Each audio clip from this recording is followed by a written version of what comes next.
ವೀಕ್ಷಕರೇ, ಹೆಚ್ಚಿನ ಧಾರ್ಮಿಕ ವಿಡಿಯೋಗಳಿಗಾಗಿ ನಮ್ಮ ಸುಜ್ಞಾನ ಮಾರ್ಗ ಯೂಟ್ಯೂಬ್ ಚಾನಲ್ ಸಬ್ಸ್ಕ್ರೈಬ್ ಮಾಡಿ ಹಾಗೂ ಎಲ್ಲರಿಗೂ ಮೊದಲು ನಮ್ಮ ಅಪ್ಡೇಟ್ಗಳನ್ನು ತಿಳಿಯಲು ಪಕ್ಕದಲ್ಲಿ ಇರುವ ಬೆಲ್ ಐಕಾನ್ ಆಕ್ಟಿವೇಟ್ ಮಾಡಿಕೊಳ್ಳಿ.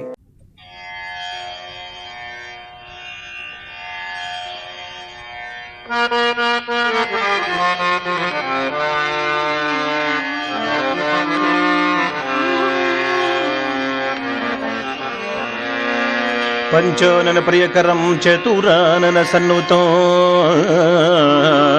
ಷಡಾನನಗ್ರಜಂ ದೇವಂ ಪ್ರಣಮಾಮಿ ಗಜಾನನೋ ಗಜಾನನಂ. ಆದಿದೇವನೇ ವಿಶ್ವಕರ್ಮ ಪ್ರಭುವೇ ಪಂಚಮೂರ್ತಿಗಳ ಸೃಷ್ಟಿಗೈರವನೇ. ಆದಿದೇವನೇ ವಿಶ್ವಕರ್ಮ ಪ್ರಭುವೇ ಪಂಚಮೂರ್ತಿಗಳ ಸೃಷ್ಟಿಗೈರವನೇ. ಪಂಚವೇದಗಳ ಪ್ರಕಾಶಗೈರವನೇ. ಆತ್ಮದೆಡೆಗೆ ಮನವ ಸೆಳೆದವನೇ ರೇವಂ. ಆತ್ಮದೆಡೆಗೆ ಮನವ ಸೆಳೆದವನೇ ರೇವಂ.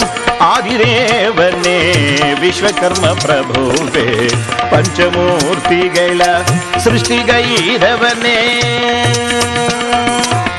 ಬುದ್ಧಾತ್ಮ ತೇಜನೇ ವಿಶ್ವಕರ್ಮ ಪ್ರಭುವೇ ಭವಬಂಧಗಳಿಂದ ಪಾರು ಮಾಡೆಮ್ಮ.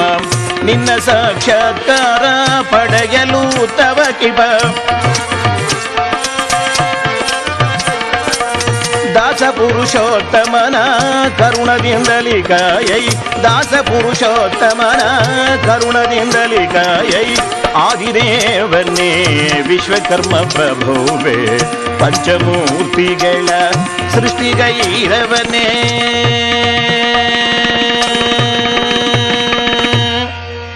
ಕೀರ್ತನಾರಂಭದಲ್ಲಿ ಸದ್ಗುರು ಪಾದಾರವಿಂದಗಳನ್ನು ಮನಸಾ ನೆನೆದು ಪೀಠಿಗೆಯನ್ನು ಪ್ರಾರಂಭಿಸುತ್ತೇನೆ. ವಿಶ್ವಕರ್ಮ ನಿರದ ವಿಶ್ವ ಬೇರೊಂದಿಲ್ಲ. ಉಡಲು ವಸನ ಉಣಲು ಪಾತ್ರೆ ಗೃಹವೇ ತಾನಿಲ್ಲ. ವಿಶ್ವಮಯನಾಗಿರ್ಪ ಪ್ರಭುವನ್ನೇ ತಿಳಿಯರೈ ವಿಶ್ವತೋಭಿರಾಮ ಕೇಳುವೇಮ.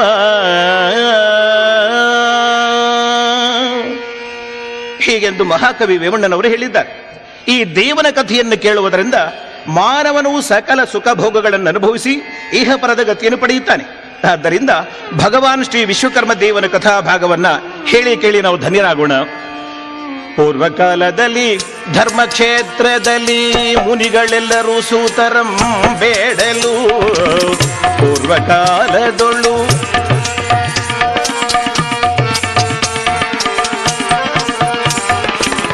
ಅರುಹಿದರಾಗ ಸೂತ ಮುನೀಂದ್ರರು ವಿಶ್ವಕರ್ಮ ದೇವನ ಚರಿತೆಯ. ಹರಿನಾರಾಯಣ ಹರಿನಾರಾಯಣ ನಾರಾಯಣ ತೇ ನಮೋ ನಮೋ ನಮೋ ನಮೋ. ಹೀಗೆಂದು ಬೇಡದ ಮುನಿವೃಂದಕ್ಕೆ ಸೂತ ಪೌರಾಣಿಕರು ವಿಶ್ವಕರ್ಮ ಭಗವಾನನ ಚರಿತ್ರೆಯನ್ನು ವಿವರಿಸುತ್ತಾ ನ ಭೂಮಿ ನ ಜಲಂಚೈವ ನ ತೇಜೋ ನ ಚ ವಾಯುವಃ ನಾಕಾಶಂಚ ನ ಚಿತ್ತಂ ನ ಬುದ್ಧೀಂದ್ರಿಯ ಗೋಚರಃ ನ ಚ ಬ್ರಹ್ಮ ನ ಚ ವಿಷ್ಣುಶ್ಚ ನ ಚ ರುದ್ರತಾರಕಾಃ ಸರ್ವಶೂನ್ಯಂ ನಿರಾಲಂಬಂ ಸ್ವಯಂಭೂ ವಿಶ್ವಕರ್ಮಣಃ. ಸ್ವಯಂಭೂ ವಿಶ್ವಕರ್ಮಣಃ. ಪಂಚಭೂತಗಳು ಮನೋಬುದ್ಧೀಂದ್ರಿಯ ಅಹಂಕಾರಾದಿ ಮೂಲ ಪ್ರಕೃತಿ ವರ್ಗಗಳು ಮುಮ್ಮೂರ್ತಿಗಳು ಸೂರ್ಯ ಚಂದ್ರಾಗ್ನಿ ಗ್ರಹ ನಕ್ಷತ್ರ ತಾರೆಗಳಿಲ್ಲದ ಶೂನ್ಯ ವೇಳೆಯಲ್ಲಿ ವಿರಾಟ್ ವಿಶ್ವಕರ್ಮ ಪ್ರಭು ಸ್ವಯಂ ಪ್ರಕಾಶದಿಂದ ಬೆಳಗುತ್ತಿದ್ದಾನೆ. ಸ ಏವಾಖಿಲ ಅಂಡಕೋಟಿನ ಮೂಲ ಬೀಜಂಭವತಿ. ಅಂದರೆ ಆ ಪರಬ್ರಹ್ಮನೇ ಅಂಡಪಿಂಡ ಬ್ರಹ್ಮಾಂಡಾದಿ ಚತುರ್ದಶ ಭುವನ ಬ್ರಹ್ಮಾಂಡಗಳ ಸೃಷ್ಟಿಗೆ ಆಧಾರಭೂತವಾದ ಒಂದು ಜೀವಶಕ್ತಿಯೊಂದಿಗೆ ಕೂಡಿ ಸರ್ವಶೂನ್ಯವಾದ ಬಟ್ಟ ಬಯಲಾಗಿ ಪ್ರಕಾಶಿಸುತ್ತಿದ್ದಾನೆ. ನಿರ್ಗುಣಂ ಸಗುಣಂಚೇತಿ ದ್ವಿವಿಧಂ ವಿಶ್ವಕರ್ಮಣಃ.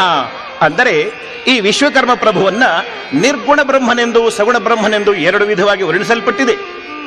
ಯಾವುದಾದರೊಂದು ರೂಪವನ್ನು ತಾಳಿ ತ್ರಿಗುಣಗಳನ್ನು ಧಾರಣೆ ಮಾಡಿದರೆ ಸಗುಣನೆಂತಲೂ, ತ್ರಿಗುಣ ರಹಿತನಾಗಿ ಬಯಲಲ್ಲಿ ಬೆರೆತಾಗ ನಿರ್ಗುಣನೆಂದು ಕರೆಸಿಕೊಳ್ತಾನೆ.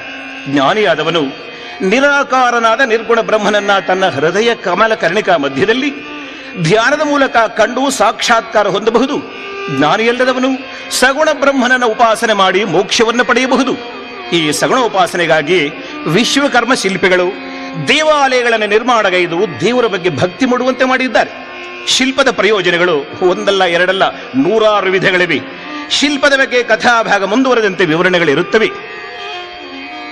ಅದಂತರಲ್ಲಿ ಕಥಾಭಾಗದಲ್ಲಿ ವಿಶ್ವಕರ್ಮ ಎಂಬುದಕ್ಕೆ ಇನ್ನೂ ಸ್ವಲ್ಪ ವಿಶದವಾದ ವಿವರಣೆ. ಏನಿದಂ ಕಿಂಚದ್ಭೂತಂ ಭವಿಷ್ಯಮಾಣಂ ಕ್ರಿಯಾಮಾಣಂಚ ತಸ್ಯ ಸರ್ವಸ್ಯ ವಿಶ್ವಕರ್ತ. ಅಂದರೆ ಏನೊಂದು ಇದುವರೆಗೆ ಆಗಿದೆಯೋ, ಮುಂದೆಯೂ ಆಗುವುದೋ, ಈಗ ಆಗುತ್ತಿದೆಯೋ ಆ ಎಲ್ಲದರ ಕರ್ತ ವಿಶ್ವಕರ್ಮ ಎಂದು. ಹಾಗೂ ತೇಜಸ್ಸಿನಿಂದ ಪರಿಪಕ್ವವಾಗಿ ಮಾಡಲ್ಪಟ್ಟ ಪೃಥ್ವಿ ಅಂತರಿಕ್ಷಗಳ ಧಾತುಗಳನ್ನು ವಿಭಾಗ ಮಾಡಿ ಆಯಾ ಸಂದರ್ಭಾನುಸಾರವಾಗಿ ಹರಡಿ ತಾನೂ ಅವುಗಳಲ್ಲಿ ಪ್ರವೇಶಗೈದು ವೈವಿಧ್ಯವನ್ನು ಹೊಂದಿರುವುದು ಅದ್ಭುತವಾದುದು ಆದ ಈ ಜಗತ್ತನ್ನು ನಿರ್ಮಿಸುತ್ತಾನೆ. ಸಕಲವನ್ನ ತನ್ನ ಪ್ರಭಾವದಿಂದಲೇ ನಿರ್ಮಾಣ ಮಾಡುವುದರಿಂದ ಇವನಿಗೆ ವಿಶ್ವಕರ್ಮನೆಂದು ಹೆಸರು ಬಂದಿದೆ. ಇಂತಹ ವಿಶ್ವಕರ್ಮ ಪ್ರಭುವಿಗೆ ತಾನು ಬಹುವಾಗಬೇಕೆಂಬ ಸಂಕಲ್ಪ ಉಂಟಾಗಲು ಆಗವನು ಇಚ್ಛಾಶಕ್ತಿ ಸಮೇತನಾಗಿ ವಿರಾಟ್ ರೂಪ ಧರಿಸುತ್ತಾನೆ. ಈ ದಿವ್ಯ ರೂಪ ಹೇಗಿದೆ ಅಂದರೆ, ಸಹಸ್ರ ಶಿರಗಳಿಂದೇ, ಸಹಸ್ರ ನೇತ್ರಗಳಿಂದೇ, ಸಹಸ್ರ ಬಾಹುಗಳಿಂದೇ, ಸಹಸ್ರ ಪಾದಗಳಿಂದೇ, ಚತುರ್ದಶ ಭುವನ ಬ್ರಹ್ಮಾಂಡಗಳಂ ವ್ಯಾಪಿಸಿ ಏಕಮೇವ ದ್ವಿತೀಯ ಬ್ರಹ್ಮನೆನಿಸಿರ್ಪನಾಗ ಆಗ ಹಿಂದಿನ ಇಂದಿನ ಮುಂದಿನ ಜಗತ್ತುಗಳಿಗೆಲ್ಲ ಅಧಿಕನಾಗಿ ಕೋಟಿ ಸೂರ್ಯ ಪ್ರಕಾಶದಿಂದ ಬೆಳಗುತ್ತಿದ್ದಾನೆ. ಈ ಬೃಹದ್ ರೂಪವನ್ನು ದರ್ಶನ ಮಾಡಿದ ಪ್ರಾಚೀನ ಋಷಿಗಳು ಈ ದಿವ್ಯರೂಪವನ್ನು ಹೀಗೆ ಕೊಂಡಾಡಿದ್ದಾರೆ. ಹೇಗೆಂದರೆ, ಸಕಲವೆಲ್ಲವೂ ನೀನೇ ಸರ್ವೇಶ್ವರ, ನಿಖಿಲ ರಕ್ಷಕ ನೀನೇ ವಿಶ್ವಕರ್ಮ ಪ್ರಭುವೇ, ಸಕಲವೆಲ್ಲವೂ ನೀನೇ ಸರ್ವೇಶ್ವರ. ಸೃಷ್ಟಿ ಸ್ಥಿತಿ ಲಯಗಳಿಗೆ ಪ್ರಭುವಾದ ನಿನ್ನನ್ನು ವರ್ಣಿಸಲು ಆಗದೈ ವಿಶ್ವದೊಳಗರಿಂದ, ಸಕಲವೆಲ್ಲವೂ ನೀನೇ ಸರ್ವೇಶ್ವರ. ಮನುಮುನಿಗಳೆಲ್ಲರೂ ಎಲ್ಲ ಕಾಲದಲ್ಲಿ ಹೃತ್ಕಮಲ ಮಂದಿರದಿ ನಿನ್ನನ್ನೇ ಕಾಣುವರು. ನೋಡುತ್ತಲಿ ನಿನ್ನ ರೂಪ, ಪಾಡುತ್ತಲಿ ನಿನ್ನ ನಾಮ,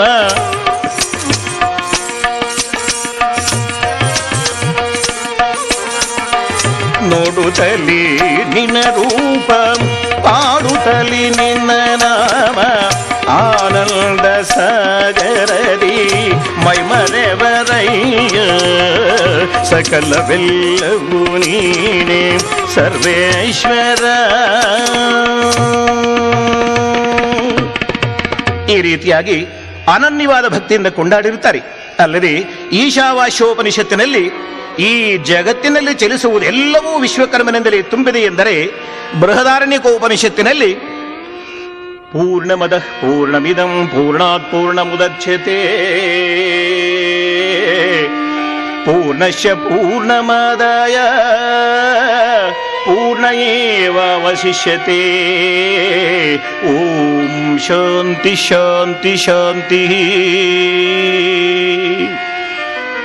ಹೀಗೆ ವರ್ಣಿಸಿದರೆ ಶರಣ ಸಾಹಿತ್ಯದಲ್ಲಿ ಎತ್ತೆತ್ತ ನೋಡಿದಡತ್ತತ್ತ ನೀನೇ ದೇವಾ,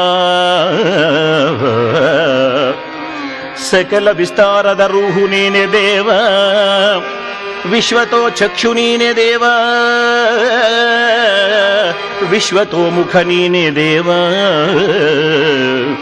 ವಿಶ್ವತೋ ಬಾಹು ನೀನೇ ದೇವ, ವಿಶ್ವತೋ ಪಾದ ನೀನೇ ದೇವ, ನೀನೇ ದೇವ.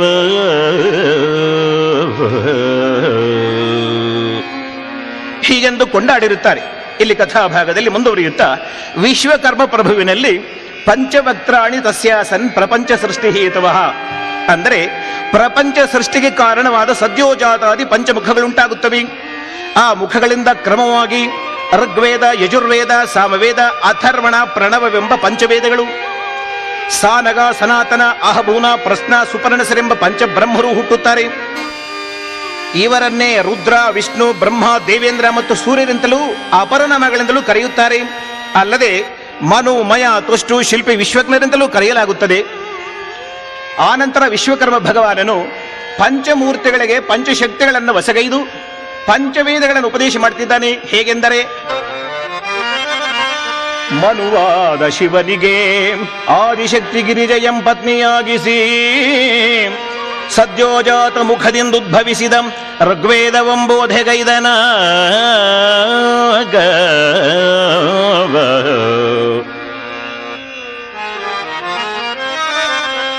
ಮಯನಾದ ಶ್ರೀಹರಿಗೆ ಪರಾಶಕ್ತಿ ಲಕ್ಷ್ಮಿಯನೇ ಧರ್ಮಪತ್ನಿಯನ್ನಾಗಿ ಗೈದೋ ವಾಮದೇವ ಮುಖದಿ ಹೊರಬಂದ ಯಜುರ್ವೇದವಂ ಉಪದೇಶಗೈದನಾಗ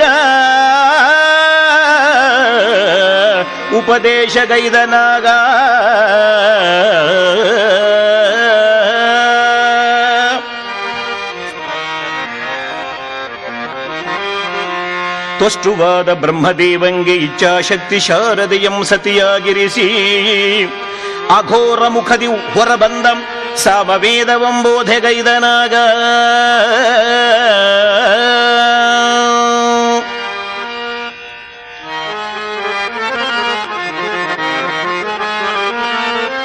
ಶಿಲ್ಪಿಯಾದ ದೇವೇಂದ್ರಗೆ ಕ್ರಿಯಾಶಕ್ತಿ ಶಚೀದೇವಿಯನ್ನೇ ಪಟ್ಟದರಸಿಯನ್ನಾಗಿಸಿ ತತ್ಪುರುಷ ಮುಖದಿಂದುದಿಸಿದ ಅಥರ್ವಣ ವೇದವಂಬೋಧೆಗೈದನಾಗ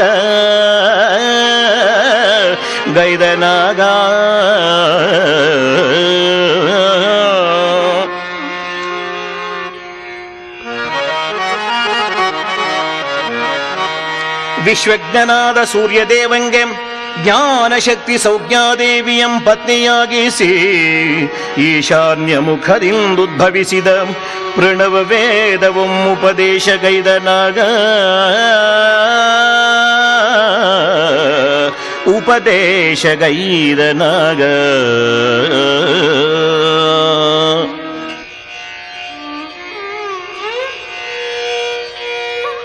ಹೀಗೆ ಪಂಚಶಕ್ತಿಗಳನ್ನ ಅವರ ಪತ್ನಿಯರನ್ನಾಗಿ ಮಾಡಿ ಪಂಚವೇದಗಳನ್ನು ಉಪದೇಶಗೈದು ಪಂಚತತ್ವಗಳಾದ ಭೂಮಿ, ನೀರು, ಅಗ್ನಿ, ವಾಯು, ಆಕಾಶಾದಿ ಪಂಚಭೂತಗಳಿಗೆ ಅಧಿಪತಿಗಳನ್ನಾಗಿ ಮಾಡಿ ಸರ್ವ ಸಮರ್ಥರನ್ನಾಗಿ ಮಾಡ್ತಾನೆ.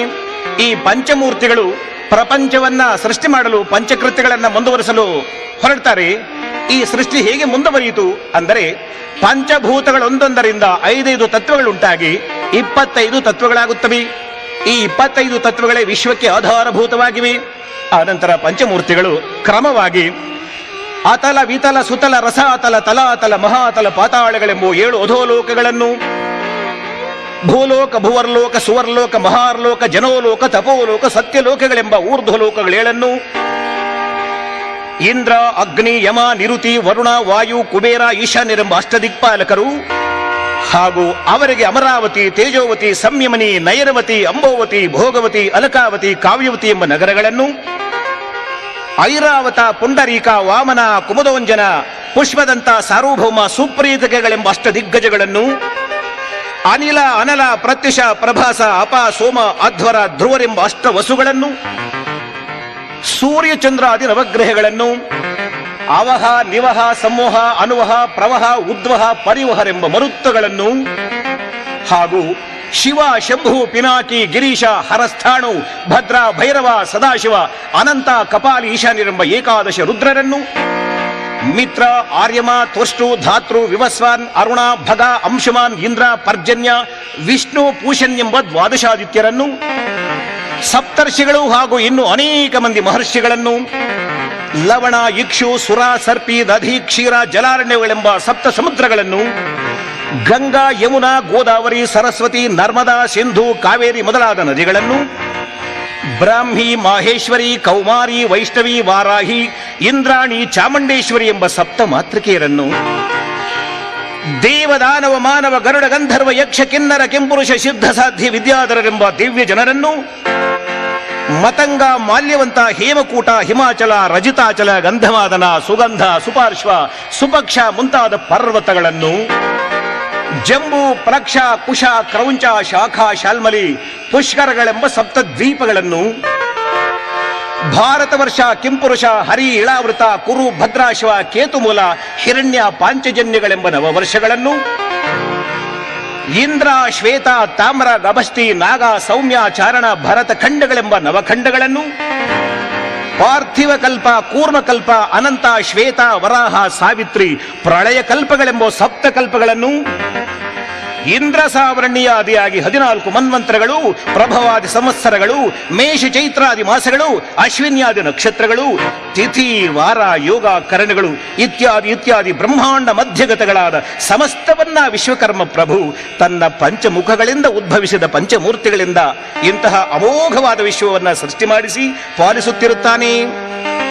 ಹೀಗಿರಲು ಪೂರ್ವಕಾಲದಲ್ಲಿ ಆಂಗೀರ ಎಂಬ ಋಷಿಯು ಹಿಮಾಲಯದ ಬಳಿ ಇರುವ ಗಂಗಾ ನದಿಯ ಬಳಿ ಉಗ್ರವಾದ ತಪವನ್ನು ಆಚರಿಸುತ್ತಿರ್ತಾನೆ. ಹೇಗೆಂದರೆ, ಮಳೆಯೊಳಗೆ ಚಳಿಯೊಳಗೆ ಜಲದೊಳ್ ಮುಳುಗಿಹನು, ಶಿಲೆಯ ಮೇಲಿಹನು ಬೇಸಿಗೆಯ ಬಿಸಿಲಿನಲ್ಲಿ ಪಂಚಾಗ್ನಿ ಮಧ್ಯದಿ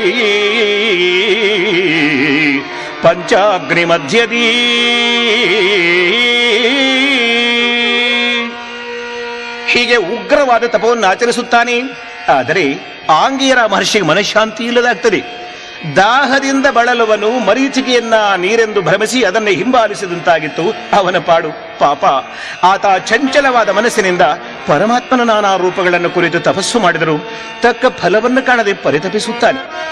ಆ ಸಮಯದಲ್ಲಿ ಆಕಸ್ಮಿತವೋ ಎಂಬಂತೆ ಕ್ಷೀರ ಸಮುದ್ರದಿಂದ ಮಹಾಲಕ್ಷ್ಮಿ ಅಶರೀರವಾಣಿಯ ಮೂಲಕ ಹೀಗೆ ಹೇಳ್ತಾಳೆ: ಎಲೈ ತಪೋಧನನೇ, ನೀ ಮಾಡದ ತಪಸ್ಸೆಲ್ಲವೂ ವ್ಯರ್ಥವಾಗ್ತಾ ಇದೆ.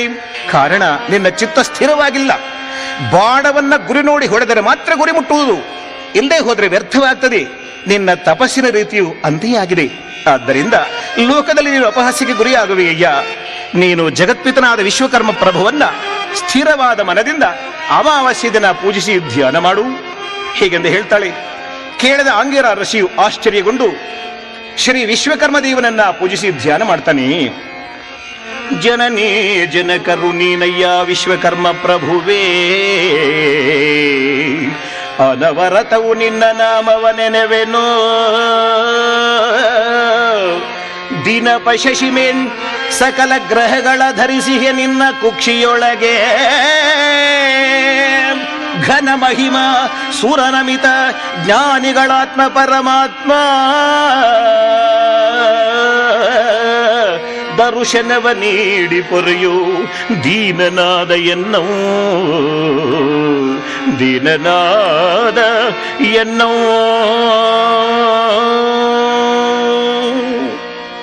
ಹೀಗೆ ಧ್ಯಾನ ಮಾಡಲು ವಿಶ್ವಕರ್ಮ ದೇವರು ಪ್ರತ್ಯಕ್ಷನಾಗ್ತಾನೆ.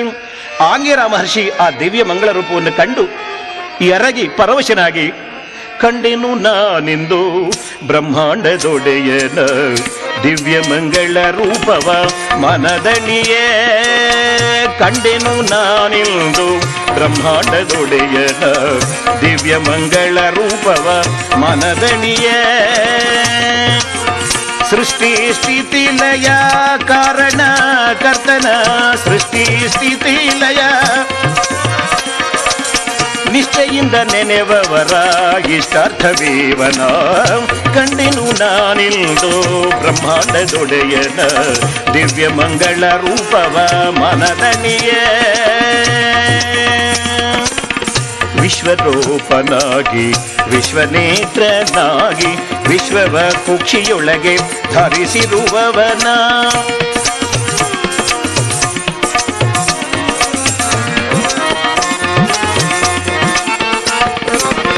ಪಂಚವಿಂಶತಿ ತತ್ವ ದೇಹದ ಮಧ್ಯದಿ ಪಂಚವಿಂಶತಿ ತತ್ವ ಸಂಚಾರಗೈಯುತೆ ಬೆಳಗುವ ದೇವನ. ಕಂಡೆನು ನಾನಿಂದು ಬ್ರಹ್ಮಾಂಡದೊಡೆಯನ ದಿವ್ಯ ಮಂಗಳ ರೂಪವ ಮನದಣಿಯೇ.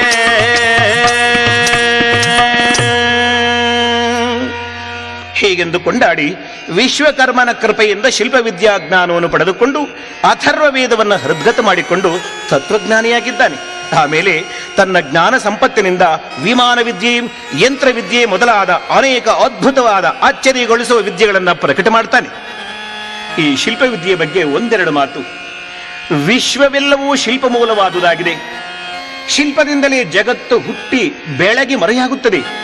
ಇದರಿಂದ ಲೋಕವು ಸುಖವನ್ನು ಹೊಂದಿ ಮೋಕ್ಷ ಪಡೆಯುತ್ತದೆ. ಬ್ರಾಹ್ಮಣರು, ಸ್ಥಪತಿಗಳು ಶಿಲ್ಪಗಳಿಂದ ಪೂಜ್ಯರಾಗುತ್ತಾರೆ. ಶಿಲ್ಪದಿಂದಲೇ ಪೂರ್ಣಾನಂದ ಉಂಟಾಗಿ ಮುಕ್ತಿ ದೊರೆಯುತ್ತದೆ. ಆದ್ದರಿಂದ ಶಿಲ್ಪಗಳು ಎಲ್ಲರಿಗೂ ಪೂಜನೀಯವಾಗುತ್ತವೆ. ಅಲ್ಲದೆ ಈ ಪ್ರಪಂಚದಲ್ಲಿ ಜನ್ಮ ತಳೆದು ಎಂದೆಂದೂ ಮರಣವನ್ನು ಎದುರು ನೋಡುತ್ತಿರುವ ಮಾನವ ತನ್ನ ಜೀವನದಲ್ಲಿ ಏನಾದರೂ ಸುಖವನ್ನು ಪಡೆಯಬೇಕೆಂಬ ಅಪೇಕ್ಷೆ ಇದ್ದರೆ ಆತ ಬುದ್ಧಿವಂತನಾಗಿ ಇಂದ್ರಿಯಗಳನ್ನು ತನ್ನ ಅಧೀನದಲ್ಲಿರಿಸಿಕೊಂಡು ಆತ್ಮವಂತನಾಗಿ ಶಿಲ್ಪವನ್ನು ಆಶ್ರಯಿಸಿದರೆ ಮಾತ್ರ ಲಾಭ ಪಡೆಯುತ್ತಾನೆ. ಈ ಬಗ್ಗೆ ವೇಮಣ್ಣನವರ ಪದ್ಯವೊಂದನ್ನು ಕೇಳಿ. ಶಿಲ್ಪಿಗಿಂತಲೂ ಗುರುವು ಸೀಮೆಯೊಳಗಾರಿಲ್ಲ, ಶಿಲ್ಪಿ ತೋರಿ ಪೇಳ್ದ ಗುರಿಯ ಸೀಮೆಗೆಲ್ಲ. ಶಿಲ್ಪಿಯಂ ಜರಿದೊಡೆ ಶ್ರೀಶನಂ ದೂಷಣೆಗೈದಂತೆ ಕೇಳೈ, ಅವನಿಯೊಳಗವೇ ಮಾ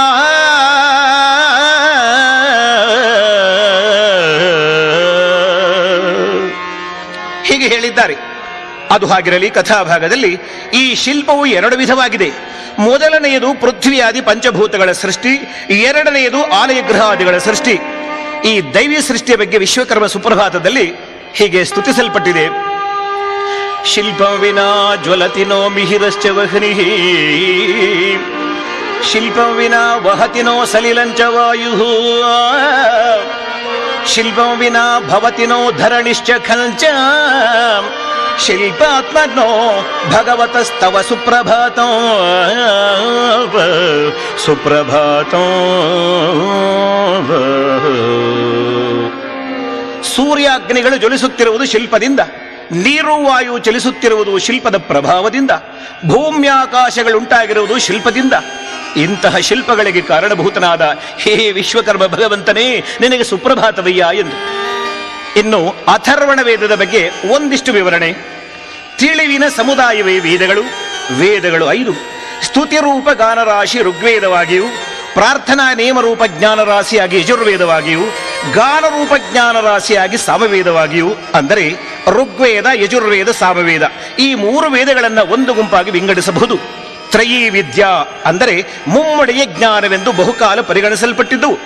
3 ವೇದಗಳ ಮುಖ್ಯವಾದ ಗುರಿ ಯಜ್ಞಯಾಗಗಳ ಮೂಲಕ ಪರಲೋಕ ಪ್ರಾಪ್ತ ಮಾಡಿಕೊಳ್ಳುವುದು ಮಾತ್ರ.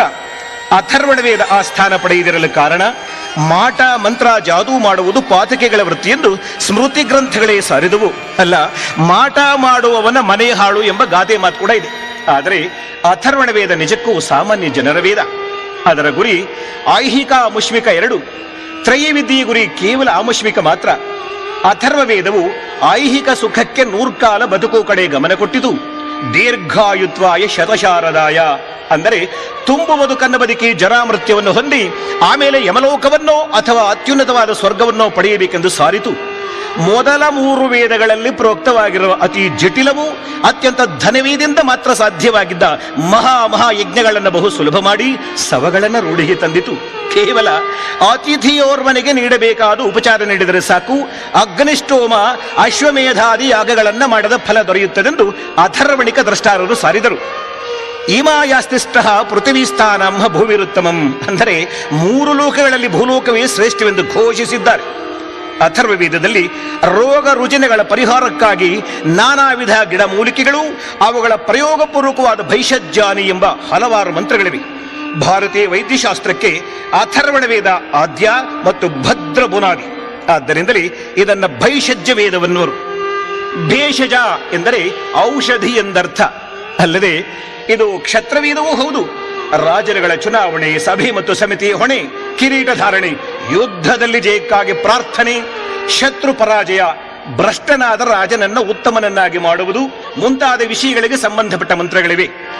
ಬೃಹಸ್ಪತಿ ಶುಕ್ರಾಚಾರ್ಯರ ನೀತಿಶಾಸ್ತ್ರಗಳಿಗೂ ಕೌಟಿಲ್ಯನ ಅರ್ಥಶಾಸ್ತ್ರಕ್ಕೂ ಗಣನೀಯ ಆಧಾರವಾಗಿದೆ. ಇನ್ನು ಪ್ರಣವ ವೇದದ ಬಗ್ಗೆ ಸ್ವಲ್ಪ ವಿವರಣೆ. ಪ್ರಣವ ವೇದವನ್ನ ಸೂಕ್ಷ್ಮ ವೇದ, ಸುಷುಮ್ನಾ ವೇದವೆಂತಲೂ ಕರೆಯುತ್ತಾರೆ. ಪ್ರಣವ ಪರಮಾತ್ಮ ಚ ಜ್ಞಾನಂ ಹಿ ಪ್ರಣವೋ ಭವೇತ್. ಪರಾತ್ಪರೋ ಹಿ ಪ್ರಣವ, ಪ್ರಣವ ಪರಾದೇವತಾ.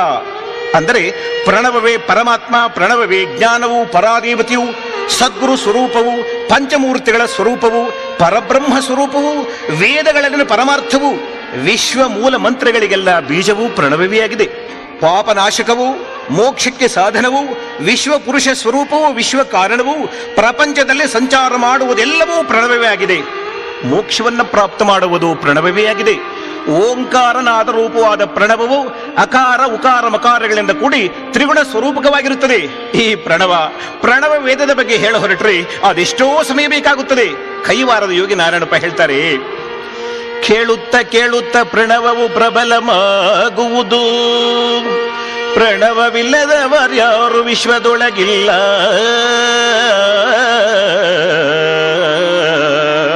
ಪ್ರಣವವಿಲ್ಲದಿದ್ದೊಡೆ ಪ್ರಾಣವೇ ಇರದಯ್ಯ, ನಾದ ಬ್ರಹ್ಮಾನಂದ ನಾರಾಯಣ ಕವಿ. ಹೀಗೆ ಹೇಳಿದ್ದಾರೆ.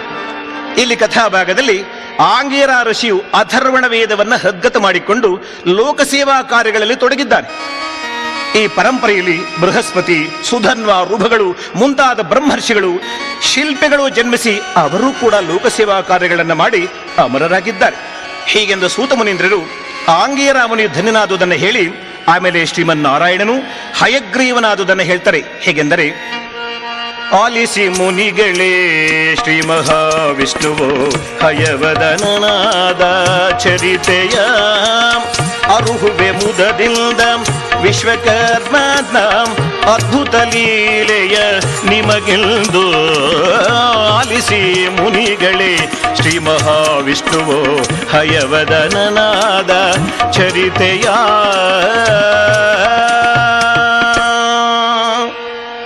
ಹೀಗೆಂದು ಮುಂದುವರಿದು, ಎಲೆ ಋಷಿವರ್ಯರೇ, ಶ್ರೀಮನ್ನಾರಾಯಣನು ಕ್ಷೀರಸಾಗರದಲ್ಲಿ ಆದಿಶೇಷನ ಮೇಲೆ ಮಲಗಿರಲು ಅವನ ಕರ್ಣಗಳಿಂದ ಇಬ್ಬರು ಘೋರ ರಕ್ಕಸರು ಹುಟ್ಟಿ ಹಾಗೆ ಜಲಧಿಲಿ ಸಂಚಾರ ಮಾಡುತ್ತಾ ಆದಿಶಕ್ತಿಯನ್ನು ಕುರಿತು ತಪಸ್ಸು ಮಾಡಿ ಅಮೋಘವಾದ ವರಗಳನ್ನು ಪಡೆದು ಸಂಚಾರ ಮಾಡುತ್ತಿರುವಾಗ ಕಮಲ ಸಂಭವನಾದ ಬ್ರಹ್ಮದೇವನನ್ನು ಕಂಡು ಯುದ್ಧಕ್ಕೆ ಕರೆಯುತ್ತಾರೆ. ಹೇಗೆಂದರೆ, ಎಲವೆಲವೋ ಕಮಲ ಸಂಭವನೇ, ಬಲು ಮೆರೆಯುವ ಸೃಷ್ಟಿಕರ್ತ ನೀನೆನುತ, ಅಡಗಿಸಿ ನಿನ್ನಯ ಮದವನು ಕಡು ಮುದಗೊಳ್ವೆವು ತ್ರಿಭುವನದೊಳ್ಳ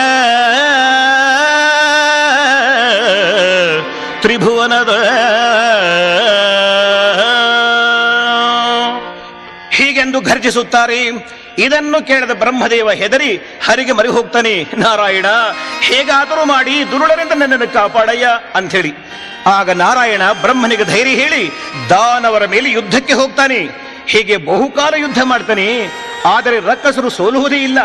ಇದನ್ನರಿತ ನಾರಾಯಣನು ಅವರನ್ನು ಉಪಾಯವಾಗಿ ಮುಗಿಸಲೆಣಿಸಿ ತಂತ್ರ ಮಾಡ್ತಾನೆ. ಎಲೆ ರಕ್ಕಸ ವೀರರೇ, ಇದುವರೆಗೆ ನಾನು ಎಷ್ಟೋ ಮಂದಿ ಅಸುರ ವೀರರೊಡನೆ ಯುದ್ಧ ಮಾಡಿದ್ದೇನೆ. ಆದರೆ ನಿಮ್ಮಂತಹ ಭುಜಬಲ ಪರಾಕ್ರಮಿಗಳನ್ನ ನಾನೆಂದೂ ಕಂಡಿಲ್ಲವಯ್ಯ. ಆದ್ದರಿಂದ ನಾನು ನಿಮಗೆ ಬೇಕಾದ ಒಂದು ವರವನ್ನು ಕೊಡಲು ನಿರ್ಧರಿಸಿದ್ದೇನೆ, ಬೇಡ್ಕೊಳ್ಳಿ ಅಂತಾನೆ. ಅದಕ್ಕೆ ದಾನವ ಸೋದರರು, ಎಲೆ ನಾರಾಯಣ, ನಾವು ಯಾರಿಂದಲೂ ಏನೋ ಬೇಡುವವರಲ್ಲ. ನಮ್ಮೊಡನೆ ಯುದ್ಧ ಮಾಡಿ ನೀನೇ ಬಳಲುತ್ತಿರುವಂತೆ ಕಾಣ್ತಾ ಇದೆ. ನೀನೇ ಬೇಡಿಕೋ, ಬೇಕಾದ ವರವನ್ನ ಕೊಡುತ್ತೇವೆ ಅಂತಾರೆ. ನಾರಾಯಣ ಯೋಚನೆ ಮಾಡ್ತಾನೆ, ಇದು ಒಳ್ಳೆಯದಕ್ಕೆ ಅಂಥೇಳಿ ಇವರ ಮಾತಿನಿಂದಲೇ ಇವರ ಕಥೆಯನ್ನು ಸಮಾಪ್ತಿ ಮಾಡ್ತೀನಿ ಅಂಥೇಳಿ, ಅಯ್ಯ ರಕ್ಕಸ ವೀರರೇ, ನಿಮ್ಮ ಪ್ರಾಣಗಳು ನನಗೆ ಬೇಕು, ಕೊಡಿ ಅಂತಾನೆ. ಇದರಿಂದ ರಾಕ್ಷಸರು ತಬ್ಬಿಬ್ಬಾಗಿ, ಅಬ್ಬಬ್ಬೋ, ಏನು ನಮ್ಮ ಮಾತು ನಮಗೆ ಮೃತ್ಯುವನ್ನು ತಂದಿತಲ್ಲ. ಏನೇ ಆಗಲಿ ಕೊಟ್ಟ ಮಾತಿಗೆ ತಪ್ಪಬಾರದು. ಅಲ್ಲ, ಹಿಂದೆ ದಾನವರೇ ಕೊಟ್ಟ ಮಾತಿಗೆ ತಪ್ತಾ ಇರಲಿಲ್ಲ, ಈಗ ಮಾನವರು ಅದಂತಿರಲಿ. ಹೀಗೆ ತೀರ್ಮಾನಿಸಿ, ನಾರಾಯಣ, ಜಲದಲ್ಲಿ ನಮಗೆ ಮೃತ್ಯುವಿಲ್ಲ, ಇದು ದೇವಿಯ ವರ. ನಮ್ಮ ಪ್ರಾಣಗಳನ್ನು ಹೇಗೆ ತೆಗೆಯಬೇಕೋ ಅದು ನಿನಗೆ ಸೇರಿದ್ದು. ನಾವು ಕೊಟ್ಟ ಮಾತಿನಂತೆ ನಡ್ಕೊಳ್ತೇವೆ ಅಂಥೇಳಿ ತಲೆಬಾಗಿ ನಿಲ್ತಾರೆ. ಆಗ ನಾರಾಯಣ ತನ್ನ ತೊಡೆಗಳನ್ನು ಬೃಹದಾಕಾರವಾಗಿ ಬೆಳೆಸಿ ತೊಡೆಗಳ ಮೇಲೆ ಆ ರಕ್ಕಸರನ್ನು ಮಲಗಿಸಿಕೊಂಡು ಸುದರ್ಶನ ಚಕ್ರದಿಂದ ಅವರ ರುಂಡಗಳನ್ನ ಚಕ್ಕನೆ ಕತ್ತರಿಸುತ್ತಾನೆ. ಹೀಗೆ ವಿಜಯಶಾಲಿಯಾಗಿ ಹರಿಯು ವಿಶ್ರಾಂತಿ ಪಡೆಯಲು ಧನುವನ್ನೇ ಆಶ್ರಯಾಗಿಟ್ಕೊಂಡು ಅದರ ತುದಿಯ ಮೇಲೆ ತಲೆಯೂರಿ ನಿದ್ರೆ ಮಾಡ್ತಾನೆ. ಇದರಿಂದ ದೇವತೆಗಳು ಕಳವಳಗೊಂಡು ಬ್ರಹ್ಮದೇವನಿಗೆ ಮರೆ ಹೋಗ್ತಾರೆ.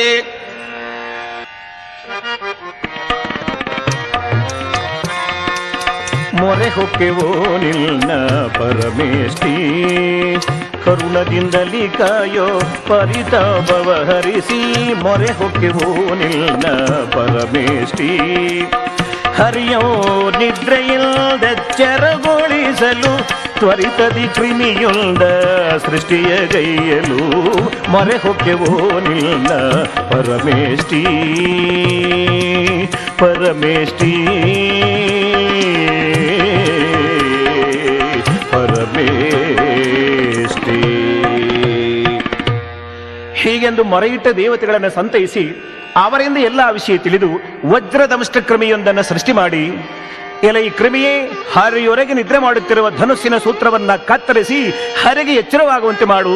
ಹೀಗೆ ಅಪ್ಪಣೆ ಮಾಡಿದರೆ ಆ ಕ್ರಿಮಿಯು ಪರಮೇಷ್ಠಿ ಬ್ರಹ್ಮದೇವ, ಈ ಪಾಪ ಕಾರ್ಯ ಮಾಡಲು ನನ್ನಿಂದ ಆಗದಾಗದಯ್ಯ ಅಂದರೆ ಆಗ ದೇವತೆಗಳು ಎಲೆ ಈ ಕ್ರಿಮಿಯೇ ನಿನಗೆ ಹವಿರ್ಭಾಗವನ್ನು ಕೊಡುತ್ತೇವೆ ಎಂದು ಆಮಿಷ ತೋರ್ತಾರೆ. ಅದಕ್ಕೆ ಕ್ರಿಮಿಯೊಪ್ಪಿ ಧನುವಿನ ಬಳಿಗೆ ಬಂದು ಕಟಕಟ ಎನ್ನುತ್ತ ಧನುವಿನ ಸೂತ್ರವ ತುಂಡರಿಸಿತು ಕ್ರಿಮಿತನಾಗ. ಭೀಕರದಿಂದಲಿ ಝೇಂಗರಿಸುತ್ತ ಧನು ಹರಿಯ ಶಿರವನ್ನೇ ಹಾರಿಸಿತು, ಹರಿಯ ಶಿರವನ್ನೇ ಹಾರಿಸಿತು. ಹೀಗೆ ಹರಿಯ ಶಿರಸ್ಸು ಕತ್ತರಿಸಿ ಎತ್ತಲೂ ಹಾರಿ ಹೋಗಲು ಇದರಿಂದ ದೇವತೆಗಳು ದಿಗ್ಭ್ರಮೆಗೊಂಡು ಮೂರ್ಛಿತರಾಗ್ತಾರೆ. ಈ ಘೋರವಾದ ವಿಪತ್ತನ್ನು ಕಂಡು ಲಕ್ಷ್ಮೀದೇವಿ ಅತಿ ದುಃಖದಿಂದ, ಹೇ ಜಗನ್ಮಾತೆ, ಇದೆಂತಹ ವಿಪರೀತ ಘೋರವಮ್ಮ, ಏನು ಮಾಡಲಿ, ನನಗೆ ನೀನೇ ಗತಿ ತಾಯಿ ಹೀಗೆಂದು ಪ್ರಲಾಪಿಸುತ್ತಾ ದೇವತೆಗಳ ಆದಿಯಾಗಿ ಮರೆ ಹೋಗ್ತಾರೆ. ದಿಕ್ಕು ತೋರದಾಗಿದೆ ದೀನ ರಕ್ಷಕಿ ಜಗನ್ಮಾತೆಯೇ, ದಿಕ್ಕು ತೋರದಾಗಿದೆ, ದಿಕ್ಕು ನೀನೇ ಎಂದು ಕರೆವೆವು ಆದಿಶಕ್ತಿಯೇ ಬಾರಮ್ಮ, ದಿಕ್ಕು ತೋರದಾಗಿದೆ ದೀನ ರಕ್ಷಕಿ ಜಗನ್ಮಾತೆಯೇ, ದಿಕ್ಕು ತೋರದಾಗಿದೆ. ಹರಿಯ ಶಿರವು ಹರಿದು ಪೋದ ಪರಿಯ ಮಗೆ ಪರಿತಾಪವಾಯಿತು, ತಾಪ ಹರಿಸೆ ಬಾ ಮಾತೆ ಭರದಿ ನೀನೀಗ.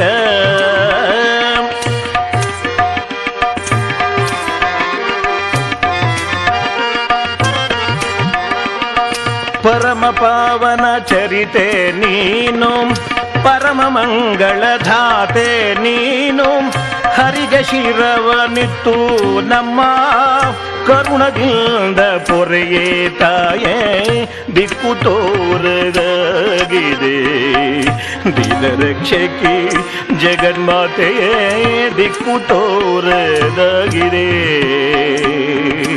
ಜಗನ್ಮಾತೆ. ಹೀಗೆಂದು ಬೇಡಲು ಆದಿಶಕ್ತಿ ಪ್ರತ್ಯಕ್ಷಳಾಗಿ, ಅಮರರೇ, ನಿಮ್ಮ ಬಯಕೆ ಏನೆಂಬುದನ್ನು ನಾನು ಅರಿತಿರುವೆ, ಹಾಗೂ ಅದಕ್ಕೆ ಪರಿಹಾರವನ್ನ ಕಂಡುಕೊಂಡಿದ್ದೇನೆ. ಕತ್ತರಿಸಿ ಹೋದ ಹರಿಯ ಶಿರಸ್ಸು ನನ್ನ ದಿವ್ಯ ದೃಷ್ಟಿಗೂ ಕಾಣ್ತಾ ಇಲ್ಲ. ಆದ್ದರಿಂದ ನಾವೆಲ್ಲರೂ ಮಹಾನುಭಾವನಾದ ಶ್ರೀ ವಿಶ್ವಕರ್ಮ ದೇವನನ್ನ ಪ್ರಾರ್ಥಿಸೋಣ ಹೀಗಂಥೇಳಿ ಬೇಡ್ತಾರೆ. ಶರಣು ಶರಣಯ್ಯ ಹೇ ವಿಶ್ವಕರ್ಮ ಪ್ರಭುವೇ, ಶರಣು ಶರಣಯ್ಯ ಗಾಯತ್ರಿ ಮನೋವಲ್ಲಭನೇ, ಶರಣು ಶರಣಯ್ಯ ಅಘವಿನಾಶಕ ಅತೀಂದ್ರಿಯ ರೂಪನೇ, ಶರಣೆಂಬೆವೋ ನಿನಗೆ ಅಂತರಾತ್ಮ ಅನಂತಾತ್ಮ ಅಮರರೊಡೆಯ,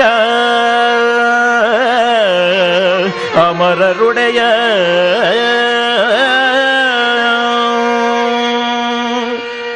ಹೀಗೆಂದು ಆದಿಶಕ್ತಿ ಆದಿಯಾಗಿ ದೇವತೆಗಳು ಪ್ರಾರ್ಥಿಸುತ್ತಾರೆ. ಆಗ ವಿಶೇಷ ಬುದ್ಧಿ ಇರುವ ವಿಶ್ವಕರ್ಮ ಪ್ರಭು ಪ್ರತ್ಯಕ್ಷನಾಗಿ ಪರಿಯನ್ನು ತಿಳ್ಕೊಂಡು ಸ್ವಲ್ಪ ಕಾಲ ಯೋಚನೆ ಮಾಡಿ ಕುದುರೆಯ ಮುಖವಿದ್ದ ಗಂಧರ್ವನ ಶಿರವೊಂದನ್ನು ಕತ್ತರಿಸಿ ತಂದು ಹರಿಯ ಮುಂಡಕ್ಕೆ ಸೇರಿಸಿ ಪಂಚಪ್ರಾಣಗಳನ್ನು ಆಯಾ ಸ್ಥಾನಗಳಲ್ಲಿ ಸ್ಥಾಪನೆ ಮಾಡಲು ಕೂಡಲೇ ಶ್ರೀಮನ್ನಾರಾಯಣನು ನಿದ್ರೆಯಿಂದೆದ್ದವನಂತೆ ಥಟ್ಟನೆ ಎದ್ದು ಕುಳಿತು ಮಾತನಾಡತೊಡಗ್ತಾನೆ. ಈ ಕುದುರೆಯ ಮುಖವಿದ್ದ ಹರಿಯು ನಿಜವಾದ ವಿಷ್ಣುವೇ ಎಂಬ ಸಂದೇಹದಿಂದ ದೇವತೆಗಳು ಕೆಲ ಪ್ರಶ್ನೆಗಳನ್ನು ಕೇಳ್ತಾರೆ. ಎಲೆ ನಾರಾಯಣ, ಹಯಗ್ರೀವ, ನಿನ್ನ ನಿವಾಸವೆಲ್ಲಿ? ನಿನ್ನ ಪತ್ನಿ ಯಾರು? ನಿನ್ನ ಆಯುಧಗಳಾವು? ಹಾಗೂ ನಿನ್ನ ವಾಹನ ನಾರಯ್ಯ? ಹೇಗೆ ಕೇಳಿದರೆ ಅದಕ್ಕೆ ನಾರಾಯಣನು ಅಮರರೇ, ನನ್ನ ನಿವಾಸ ವೈಕುಂಠದಲ್ಲಿನ ಕ್ಷೀರ ಸಮುದ್ರದಲ್ಲಿ, ನನ್ನ ಪತ್ನಿ ಆದಿಲಕ್ಷ್ಮೀದೇವಿ ನನ್ನ ಆಯುಧಗಳು ಶಂಖ ಚಕ್ರ ಗದಾ ಪದ್ಮಗಳು, ನನ್ನ ವಾಹನ ವಿನಿತಾದೇವಿಯ ಮಗ ಗರುಡದೇವ. ಹೀಗೆ ಉತ್ತರ ಕೊಟ್ಟು ಅಮರರ ಸಂಶಯಗಳನ್ನು ನಿವಾರಿಸುತ್ತಾನೆ ಶ್ರೀಹರಿ. ನಾರಾಯಣನಿಗೆ ಮತ್ತೆ ಶಿರವನ್ನು ಕರುಣಿಸಿದ ವಿಶ್ವಕರ್ಮ ಪರಮಾತ್ಮನ ಪಾದ ಪಂಕಜಗಳನ್ನ ಲಕ್ಷ್ಮೀ ಸರಸ್ವತಿಯರು ತೊಳೆಯುತ್ತಾರೆ. ಮುಮ್ಮೂರ್ತಿಗಳ ಆದಿಯಾಗಿ ಅಮರರು ಪರಮಾನಂದದಿಂದ ವಿಶ್ವಕರ್ಮ ದೇವನನ್ನ ಕೊಂಡಾಡ್ತಾರೆ. ರಕ್ಷಿಸೈ ವಿಶ್ವಕರ್ಮ, ರಕ್ಷಿಸೈ ಗುರು ವಿಶ್ವಬ್ರಹ್ಮ, ರಕ್ಷಿಸಯ್ಯ ಸಕಲೈಕನಾಥ ವಿಶ್ವವ್ಯಾಪಕನೇ, ರಕ್ಷಿಸೆಮ್ಮನು ಕರುಣೆಯಿಂದಲೇ, ರಕ್ಷಿಸೆಮ್ಮನು ಸಕಲ ಮುನಿಜನವಂತ್ಯ ನಿಷ್ಠೆಯಿಂದಲೇ ಭಜಿಪೆವೋ ಶ್ರೀ ಗುರು ವಿಶ್ವದೊಡೆಯ, ಶ್ರೀ ಗುರು ವಿಶ್ವದೊಡೆಯ.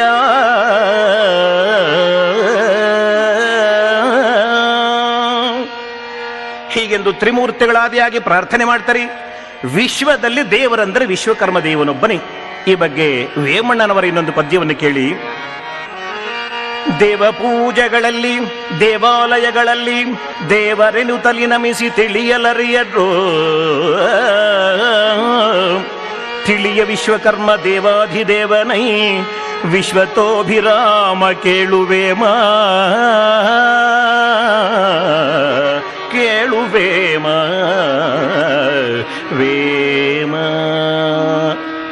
ಹೀಗೆ ಅರ್ಥವತ್ತಾಗಿ ಹೇಳಿದ್ದಾರೆ. ಇಲ್ಲಿ ಕಥಾಭಾಗದಲ್ಲಿ ಸೂತ ಮುನೀಂದ್ರರು ಹೇಳ್ತಾರೆ, ನಾರಾಯಣನು ಹಯಗ್ರೀವನಾದ ಕಥೆಯನ್ನು ಮುಗಿಸಿ ಶ್ರೀರಾಮಚಂದ್ರ ವಿಶ್ವಕರ್ಮನನ್ನು ಪೂಜಿಸಿ ಸೇತು ನಿರ್ಮಾಣವನ್ನು ನಿರ್ವಿಘ್ನವಾಗಿ ನಿರ್ಮಿಸಿದ ಕಥೆಯನ್ನ ಆಲಿಸಿ ಮುನಿಗಳ ತ್ರೇತಾಯುಗದಲ್ಲಿ ರಾಮ ವನವಾಸ ಕೈಯುತ್ತಿರಲ್, ದುರುಳ ರಾವಣನು ಸೀತಾದೇವಿಯ ಕದ್ದೊಯ್ದನು ತಾಲಂಕೆಗೆ, ಕದ್ದೊಯ್ದನು ತಾಲಂಕೆಗೆ. ಎಲೈ ಮುನಿಗಳೇ, ರಾವಣನು ಜಾನಕಿಯನ್ನು ಹೀಗೆ ಅಪಹರಿಸಲು ಇದರಿಂದ ಶ್ರೀರಾಮನು ದುಃಖಭಾರ ಹೊತ್ತು ಜಾನಕಿ ಪ್ರಾಣಸಖಿ ಎಲ್ಲಿರವೇ ಕಮಲಮುಖಿ ಹೇಗೆ ಹಂಬಲಿಸಿ ಹುಡುಕುತ್ತಾ ಜಟಾಯುವಿನಿಂದ ರಾವಣನೇ ಸೀತೆಯನ್ನು ಕದ್ದೊಯ್ದನೆಂಬ ನಿಜ ಸಂಗತಿಯನ್ನು ಅರಿತು ಸುಗ್ರೀವನ ಸ್ನೇಹ ಮಾಡಿ ಸ್ವಾಮಿ ಭಕ್ತನಾದ ಹನುಮಂತನಿಂದ ಲಂಕೆಯಲ್ಲಿರುವ ಸೀತೆಯ ಕುಶಲವನ್ನು ಶತ್ರುಗಳ ಬಲಾಬಲಗಳನ್ನು ತಿಳಿದು ಸೇನೆಯೊಂದಿಗೆ ಸಾಗರದ ಬಳಿಗೆ ಬಂದು ಸೇತುವೆಯನ್ನು ಕಟ್ಟಲು ಎಲ್ಲಾ ವಿಧದಲ್ಲಿ ಪ್ರಯತ್ನ ಮಾಡಿ ವಿಫಲನಾಗ್ತಾನೆ. ಆಗ ರಾಮಚಂದ್ರ ತಮ್ಮನನ್ನು ಕುರಿತು, ಏನಗೈವುದು ಸೋದರ, ಸೇತು ನಿರ್ಮಾಣ ವಿಫಲಗೊಳ್ಳುತ್ತಿದೆ, ಏನಾಶ್ಚರ್ಯವೋ ನಾನರಿಯೇ, ವಿಧಿಯಾಟ ಹೇಗಿರ್ಪುದೋ ನಾ ಕಾಣೆ,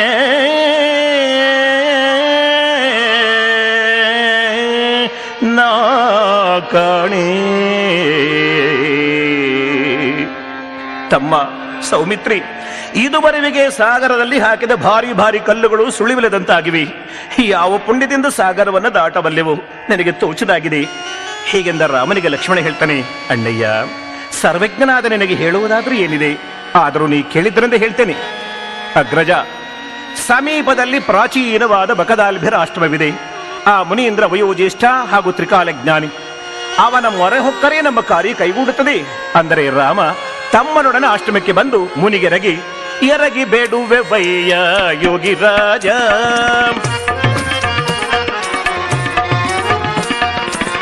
ಕರುಣಾಮಯನೇ ಸುಜ್ಞಾನ ನಿಧಿಗೆ, ಎರಗಿ ಬೇಡುವೆ ನಯ್ಯ ಯೋಗಿ ರಾಜ.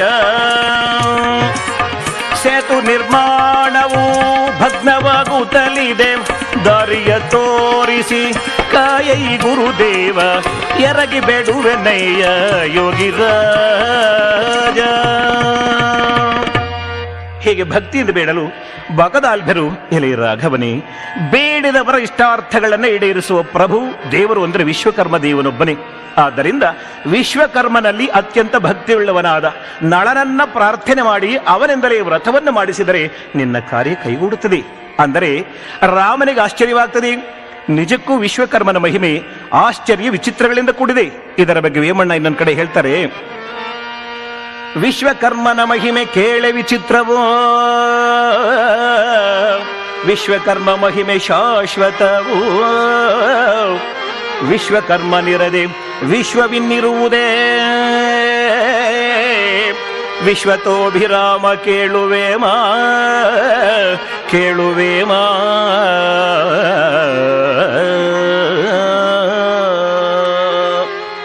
ಹೀಗೆಂದು ಹೇಳಿದ್ದಾರೆ. ವಿಶ್ವಕರ್ಮ ಪ್ರಭು ನಿಜಕ್ಕೂ ವಿಶ್ವ ಕಲ್ಯಾಣಕ್ಕಾಗಿ ಅನೇಕವಾದ ಅದ್ಭುತ ಕಾರ್ಯಗಳನ್ನು ಮಾಡಿಸಿದ್ದಾನೆ. ಕೇಳಿ, ಮೊದಲು ದೇವ ಸೃಷ್ಟಿ ಮಾಡಿದ್ದಾನೆ. ಹೇಗೆಂದರೆ ಮನುವಾದ ಶಿವನಿಂದ ಗಣಪತಿ, ಷಣ್ಮುಖ, ವೀರಭದ್ರ ಮೊದಲಾದವರನ್ನ, ಮಯನಾದ ನಾರಾಯಣನಿಂದ ಮನ್ಮಥ ಗಂಗೆಯನ್ನ, ಬ್ರಹ್ಮದೇವನಿಂದ ನಾರದ, ವೈವಸ್ವತ, ಮರೀಚಿ, ಕಶ್ಯಪ ಮೊದಲಾದವರನ್ನು ಸೃಷ್ಟಿ ಮಾಡಿಸಿದ್ದಾನೆ. ಈ ಕಶ್ಯಪ ಮಹರ್ಷಿ ತನ್ನ 13 ಮಂದಿ ಪತ್ನಿಯರಲ್ಲಿ ಗರುಡ, ಅರುಣ ಹಾಗೂ ಅನೇಕ ದೇವತೆಗಳನ್ನ, ಅನೇಕರಾದ ದಾನವರನ್ನು ಉತ್ಪನ್ನ ಮಾಡಿದ್ದಾನೆ.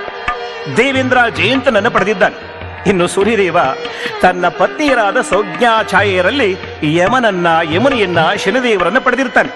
ಈ ಸೂರ್ಯವಂಶ ಹಾಗೆ ಮುಂದುವರಿಯುತ್ತಾ ಆ ವಂಶದಲ್ಲಿ ಇಕ್ಷ್ವಾಕು, ದಿಲೀಪ, ಅಜ, ದಶರಥ, ರಾಮನವರೆಗೂ ರಾಜರುಗಳು ಉದಯಿಸಿ ಚಾಲುಕ್ಯರ ತನಕ ಮುಂದುವರೆದು ಬಂದಿರುತ್ತದೆ.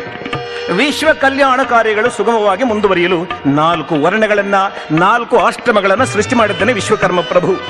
ಇದನ್ನೇ ಗೀತೆಯಲ್ಲಿ ಶ್ರೀಕೃಷ್ಣ ಪರಮಾತ್ಮ ಚಾತುರ್ವರ್ಣಂ ಮಯಾ ಸೃಷ್ಟಂ ಗುಣಕರ್ಮ ವಿಭಾಗಶಃ ಎಂದಿದ್ದಾನೆ. ಇಂತಹ ಜಗಶಿಲ್ಪವನ್ನು ಸೃಷ್ಟಿ ಮಾಡಿ ವಿಶ್ವಕರ್ಮ ದೇವನು ಎಲ್ಲಾ ಪ್ರಾಣಿಗಳ ಮನಸ್ಸಿನಲ್ಲಿ ತ್ರಿಕೂಟವೆಂಬ ಭ್ರೂಮಧ್ಯಸ್ಥಾನದಲ್ಲಿ ಅಖಂಡ ತೇಜೋರಾಶಿಯಾಗಿ ಸಚ್ಚಿದಾನಂದ ಮೂರ್ತಿಯಾಗಿ ನಿರಂತರವಾಗಿ ಬೆಳಗುತ್ತಾ ಜಗನ್ನಾಟಕ ಸೂತ್ರಧರನಾಗಿ ಜಗವನ್ನಾಡಿಸುತ್ತಾ 64 ಕಲೆಗಳಲ್ಲಿ ಆನಂದ ಪಡ್ತಾ ಇದ್ದಾನೆ. ಸಮಸ್ತ ಭೂತಗಳಲ್ಲಿ ತಾನೇ ತುಂಬು ತುಳುಕುತ್ತಿದ್ದರು. ಅಗೋಚರನಾಗಿ ಕಮಲದೆಲೆಯು ನೀರಲ್ಲೇ ಇದ್ದರೂ ನೀರಿಗಂಟದಂತೆ ತನಗೂ ಈ ಜಗತ್ತಿಗೂ ಯಾವುದೇ ಸಂಬಂಧವಿಲ್ಲದಂತೆ ನಿರ್ವಿಕಲ್ಪನಾಗಿ ಬೆಳಗುತ್ತಾ ಇದ್ದಾನೆ. ಅದಂತರಲ್ಲಿ ಕಥಾಭಾಗದಲ್ಲಿ ರಾಮನು ಮುನಿಗೆರಗಿ ತಮ್ಮನ ಜೊತೆ ತನ್ನ ಪಾಳ್ಯಕ್ಕೆ ಬಂದು ನಳನಿಗೆರಗಿ, ಎಲೆ ವ್ರತನಿಷ್ಠನಾದ ನಳನಿ, ನಿನ್ನ ಖ್ಯಾತಿ ಬಕದಾಲ್ಭಿಗೂ ಗೊತ್ತಾಗಿದೆಯಪ್ಪ, ನನಗೆ ಮೊದಲೇ ತಿಳಿಯದೇ ಹೋಯಿತು. ಇದಕ್ಕಾಗಿ ನಾನು ವಿಷಾದಿಸುತ್ತೇನೆ. ಅಯ್ಯ, ನಾನೀಗ ವಿಶ್ವಕರ್ಮ ದೇವನ ವ್ರತವನ್ನ ವಿಧಿವತ್ತಾಗಿ ಆಚರಿಸಬೇಕು ಅಂತ ಹೇಳಿ ಸಂಕಲ್ಪ ಮಾಡಿದ್ದೇನೆ. ನೀನೇ ವ್ರತದ ಪೌರೋಹಿತ್ಯ ವಹಿಸಿ ನೆರವೇರಿಸಬೇಕು ಅಂತ ಹೇಳಿ ಕೋರ್ತೇನೆ. ಅಂದ್ರೆ ನಳನು ಸಂತೋಷದಿಂದ ಒಪ್ಪಿ ವ್ರತವನ್ನ ಮಾಡಿ ದೇವದೇವನಾದ ಭಗವಾನ್ ವಿಶ್ವಕರ್ಮನನ್ನು ಹೀಗೆ ಕೊಂಡಾಡ್ತಾ ಇದ್ದಾರೆ. ಎಂಥ ಭಾಗ್ಯ, ಎಂಥ ಪುಣ್ಯ, ವಿಶ್ವಕರ್ಮ ದೇವನಿನ್ನ ವ್ರತವಂ ಗೈವುದು. ಎಂಥ ಭಾಗ್ಯ, ಎಂಥ ಪುಣ್ಯ. ನಿತ್ಯ ನಿರ್ಮಲನೆ ಸತ್ಯ ಪ್ರಕಾಶನೆ, ನಿತ್ಯ ನಿರ್ಮಲನೆ ನಿತ್ಯಾನಂದನೆ ನಿನ್ನ ಸೇವೆಗೈವುದು. ಎಂಥ ಭಾಗ್ಯ, ಎಂಥ ಪುಣ್ಯ. ಹೇಗೆಂದು ಧ್ಯಾನ ಮಾಡಿ ಪ್ರಸಾದವನ್ನು ಎಲ್ಲರೂ ಸ್ವೀಕಾರ ಮಾಡಿ ಆಮೇಲೆ ನಳನಿಂದ ಸ್ಪರ್ಶಗೈದ ಕಲ್ಲುಗಳನ್ನು ಉಪಯೋಗಿಸಿ ಸಾಗರದ ಮಧ್ಯೆ ಭದ್ರವಾದ ಸೇತುವೆಯನ್ನು ನಿರ್ಮಾಣ ಮಾಡ್ತಾರೆ. ಶ್ರೀರಾಮಚಂದ್ರ ಸೇತುವೆಯನ್ನು ಕಂಡು ಆನಂದ ಪಡ್ತಾನೆ. ಉಳಿದೆಲ್ಲರಿಗೂ ಪರಮಾನಂದವಾಗ್ತದೆ. ಹನುಮಂತ ತನ್ನ ಬಾಲವನ್ನ ಸೇತುವೆಗೆ ಸುತ್ತಿ 3 ಘಳಿಗೆಗಳ ಕಾಲ ತನ್ನ ಸರ್ವಶಕ್ತಿಯನ್ನು ಉಪಯೋಗಿಸಿ ಜಗ್ಗಲು ನೋಡ್ತಾನೆ. ಆದರೆ ಸೇತುವೆ ಎಳ್ಳಷ್ಟು ಕದಲಲಿಲ್ಲ.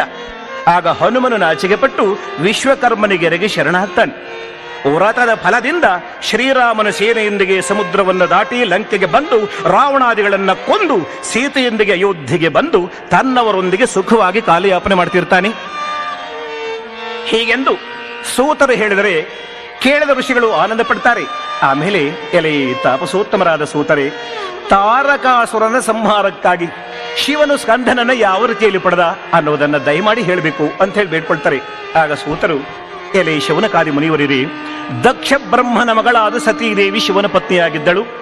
ಕಾರಣಾಂತರದಿಂದ ಪತಿಯನ್ನ ತನ್ನ ತಂದೆಯಾದ ದಕ್ಷ ಬ್ರಹ್ಮ ನಿಂದೆ ಮಾಡಿದರೆ ಆ ಪತಿನಿಂದಿಯನ್ನು ಕೇಳಿ ಸಹಿಸಲಾರದೆ ಅಗ್ನಿ ಪ್ರವೇಶ ಮಾಡಿ ಆ ಜನ್ಮವನ್ನು ತೊರೆದು ಪರ್ವತರಾಜ ಮೀನಾದೇವಿಯವರಿಗೆ ಮಗಳಾಗಿ ಅವತರಿಸಿ ಶಿವನನ್ನ ತಪಸ್ಸಿನಿಂದ ಒಲಿಸಿಕೊಂಡು ಮದುವೆಯಾಗಿ ಸುಖವಾಗಿ ಕೈಲಾಸದಲ್ಲಿರುವಾಗ ಇತ್ತ ಕಡೆ ತಾರಕಾಸುರನ ಬಾಧೆಯಿಂದ ಕಂಗೆಟ್ಟ ದೇವತೆಗಳು ಶಿವನಿದ್ದಲ್ಲಿಗೆ ಬಂದು, ಹೇ ಶಂಕರ, ದಯಾನಿಧಿ, ಅಭಯಂಕರ, ನಮ್ಮನ್ನು ಕಾಪಾಡಬೇಕಯ್ಯ ಅಂತ ಹೇಳಿ ಶರಣೆಂದು ಬೇಡುವೆವು ಪರಮೇಶ. ಪರಿತಾಪವ ಹರಿಸಿ ಹೊರಗಿರಿಜೇಶ, ಶರಣೆಂದು ಬೇಡುವೆವು ಪರಮೇಶ.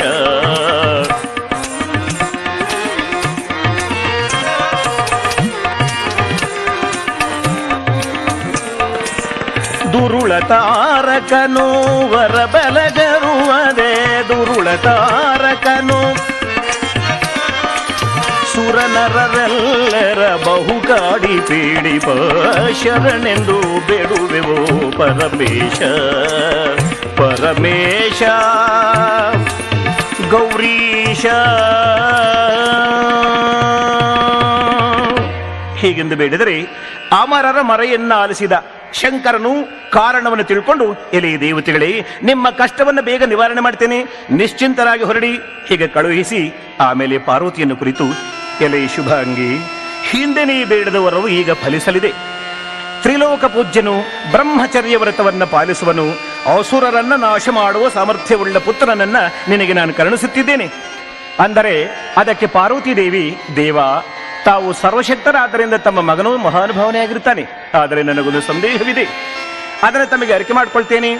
ಪ್ರಭು, ಉತ್ತಮವಾದ ಸಂತಾನವನ್ನು ಪಡೆಯಬೇಕಾದರೆ ದಂಪತಿಗಳು ಎಂತಹ ಪರಿಸರದಲ್ಲಿರುವರು, ಎಂತಹ ಸಂತೋಷದಾಯಕ ವಸ್ತುಗಳನ್ನು ಬಳಸುವರು, ಅದಕ್ಕನುಗುಣವಾದ ಮಗನನ್ನು ಪಡೆಯುತ್ತಾರೆ ಹೀಗೆಂತ ನಾನು ಕೇಳ್ಪಟ್ಟಿದ್ದೇನೆ.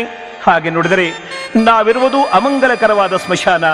ಇನ್ನು ತಾವು ಧರಿಸುವ ಆಭರಣಗಳು ಸರ್ಪಗಳು, ರುಂಡಮಾಲೆಗಳು, ಉಡುಗೆ ತೊಡುಗೆ ಆದರೂ ಕಠೋರವಾದ ಗಜಚರ್ಮ, ಇವೆಲ್ಲವನ್ನ ತಾವು ತೊರೆದು ಚಂದನಾದಿಗಳಲ್ಲಿ ಮಿಂದು ಸುಗಂಧ ಮಾಲೆಗಳನ್ನು ಧರಿಸಿ ಉತ್ತಮವಾದ ಅಲಂಕಾರಗಳನ್ನು ಮಾಡಿಕೊಂಡು ಸುಂದರವಾದ ಉದ್ಯಾನವನದಲ್ಲಿರುವ ಭವ್ಯ ಮಂದಿರದಲ್ಲಿ ಭೋಗ ವಸ್ತುಗಳಿಂದ ಕೂಡಿದ ಕಕ್ಷದಲ್ಲಿ ನಾವು ಏಕಾಂತವನ್ನು ಅನುಭವಿಸಿದರೆ ನಮಗೆ ಹುಟ್ಟುವ ಮಗು ಮಂಗಳಕರನಾಗಿರಲು ಸಾಧ್ಯ. ಸ್ವಾಮಿ, ಹಿಂದೆ ಹೋದರೆ ಇಲ್ಲಿರುವ ಭೂತ ಪ್ರೇತಾದಿಗಳಂತೆ ಭಯಂಕರನಾಗಿರುತ್ತಾನೆ. ನಾಥ, ಒಮ್ಮೆ ಭಯಂಕರ ಅನ್ನುವ ಅಪಕೀರ್ತಿ ಬಂದರೆ ಮತ್ತೆ ಅದು ಎಂದೆಂದಿಗೂ ಹೋಗಲಾರದಯ್ಯ. ಆದ್ದರಿಂದ ನನ್ನ ಮಾತನ್ನ ಪಾಲಿಸಬೇಕು ಅಂತ ಬೇಡ್ತೇನೆ. ಅಂದರೆ ಅದಕ್ಕೆ ಮಹಾದೇವನು ಸಂತೋಷದಿಂದ ಒಪ್ಪಿ, ನೀ ಕೋರಿದಂತಾಗಲಿ ಪ್ರಿಯ ಸತಿ ಪಾರ್ವತಿ, ನಿನ್ನಯ ಬಯಕೆಯ ಈಡೇರಿಸುವೆ. ನೀ ಕೋರಿದಂತಾಗಲಿ ಪ್ರಿಯ ಸತಿ ಪಾರ್ವತಿ, ನಿನ್ನಯ ಬಯಕೆಯ ಈಡೇರಿಸುವೆ.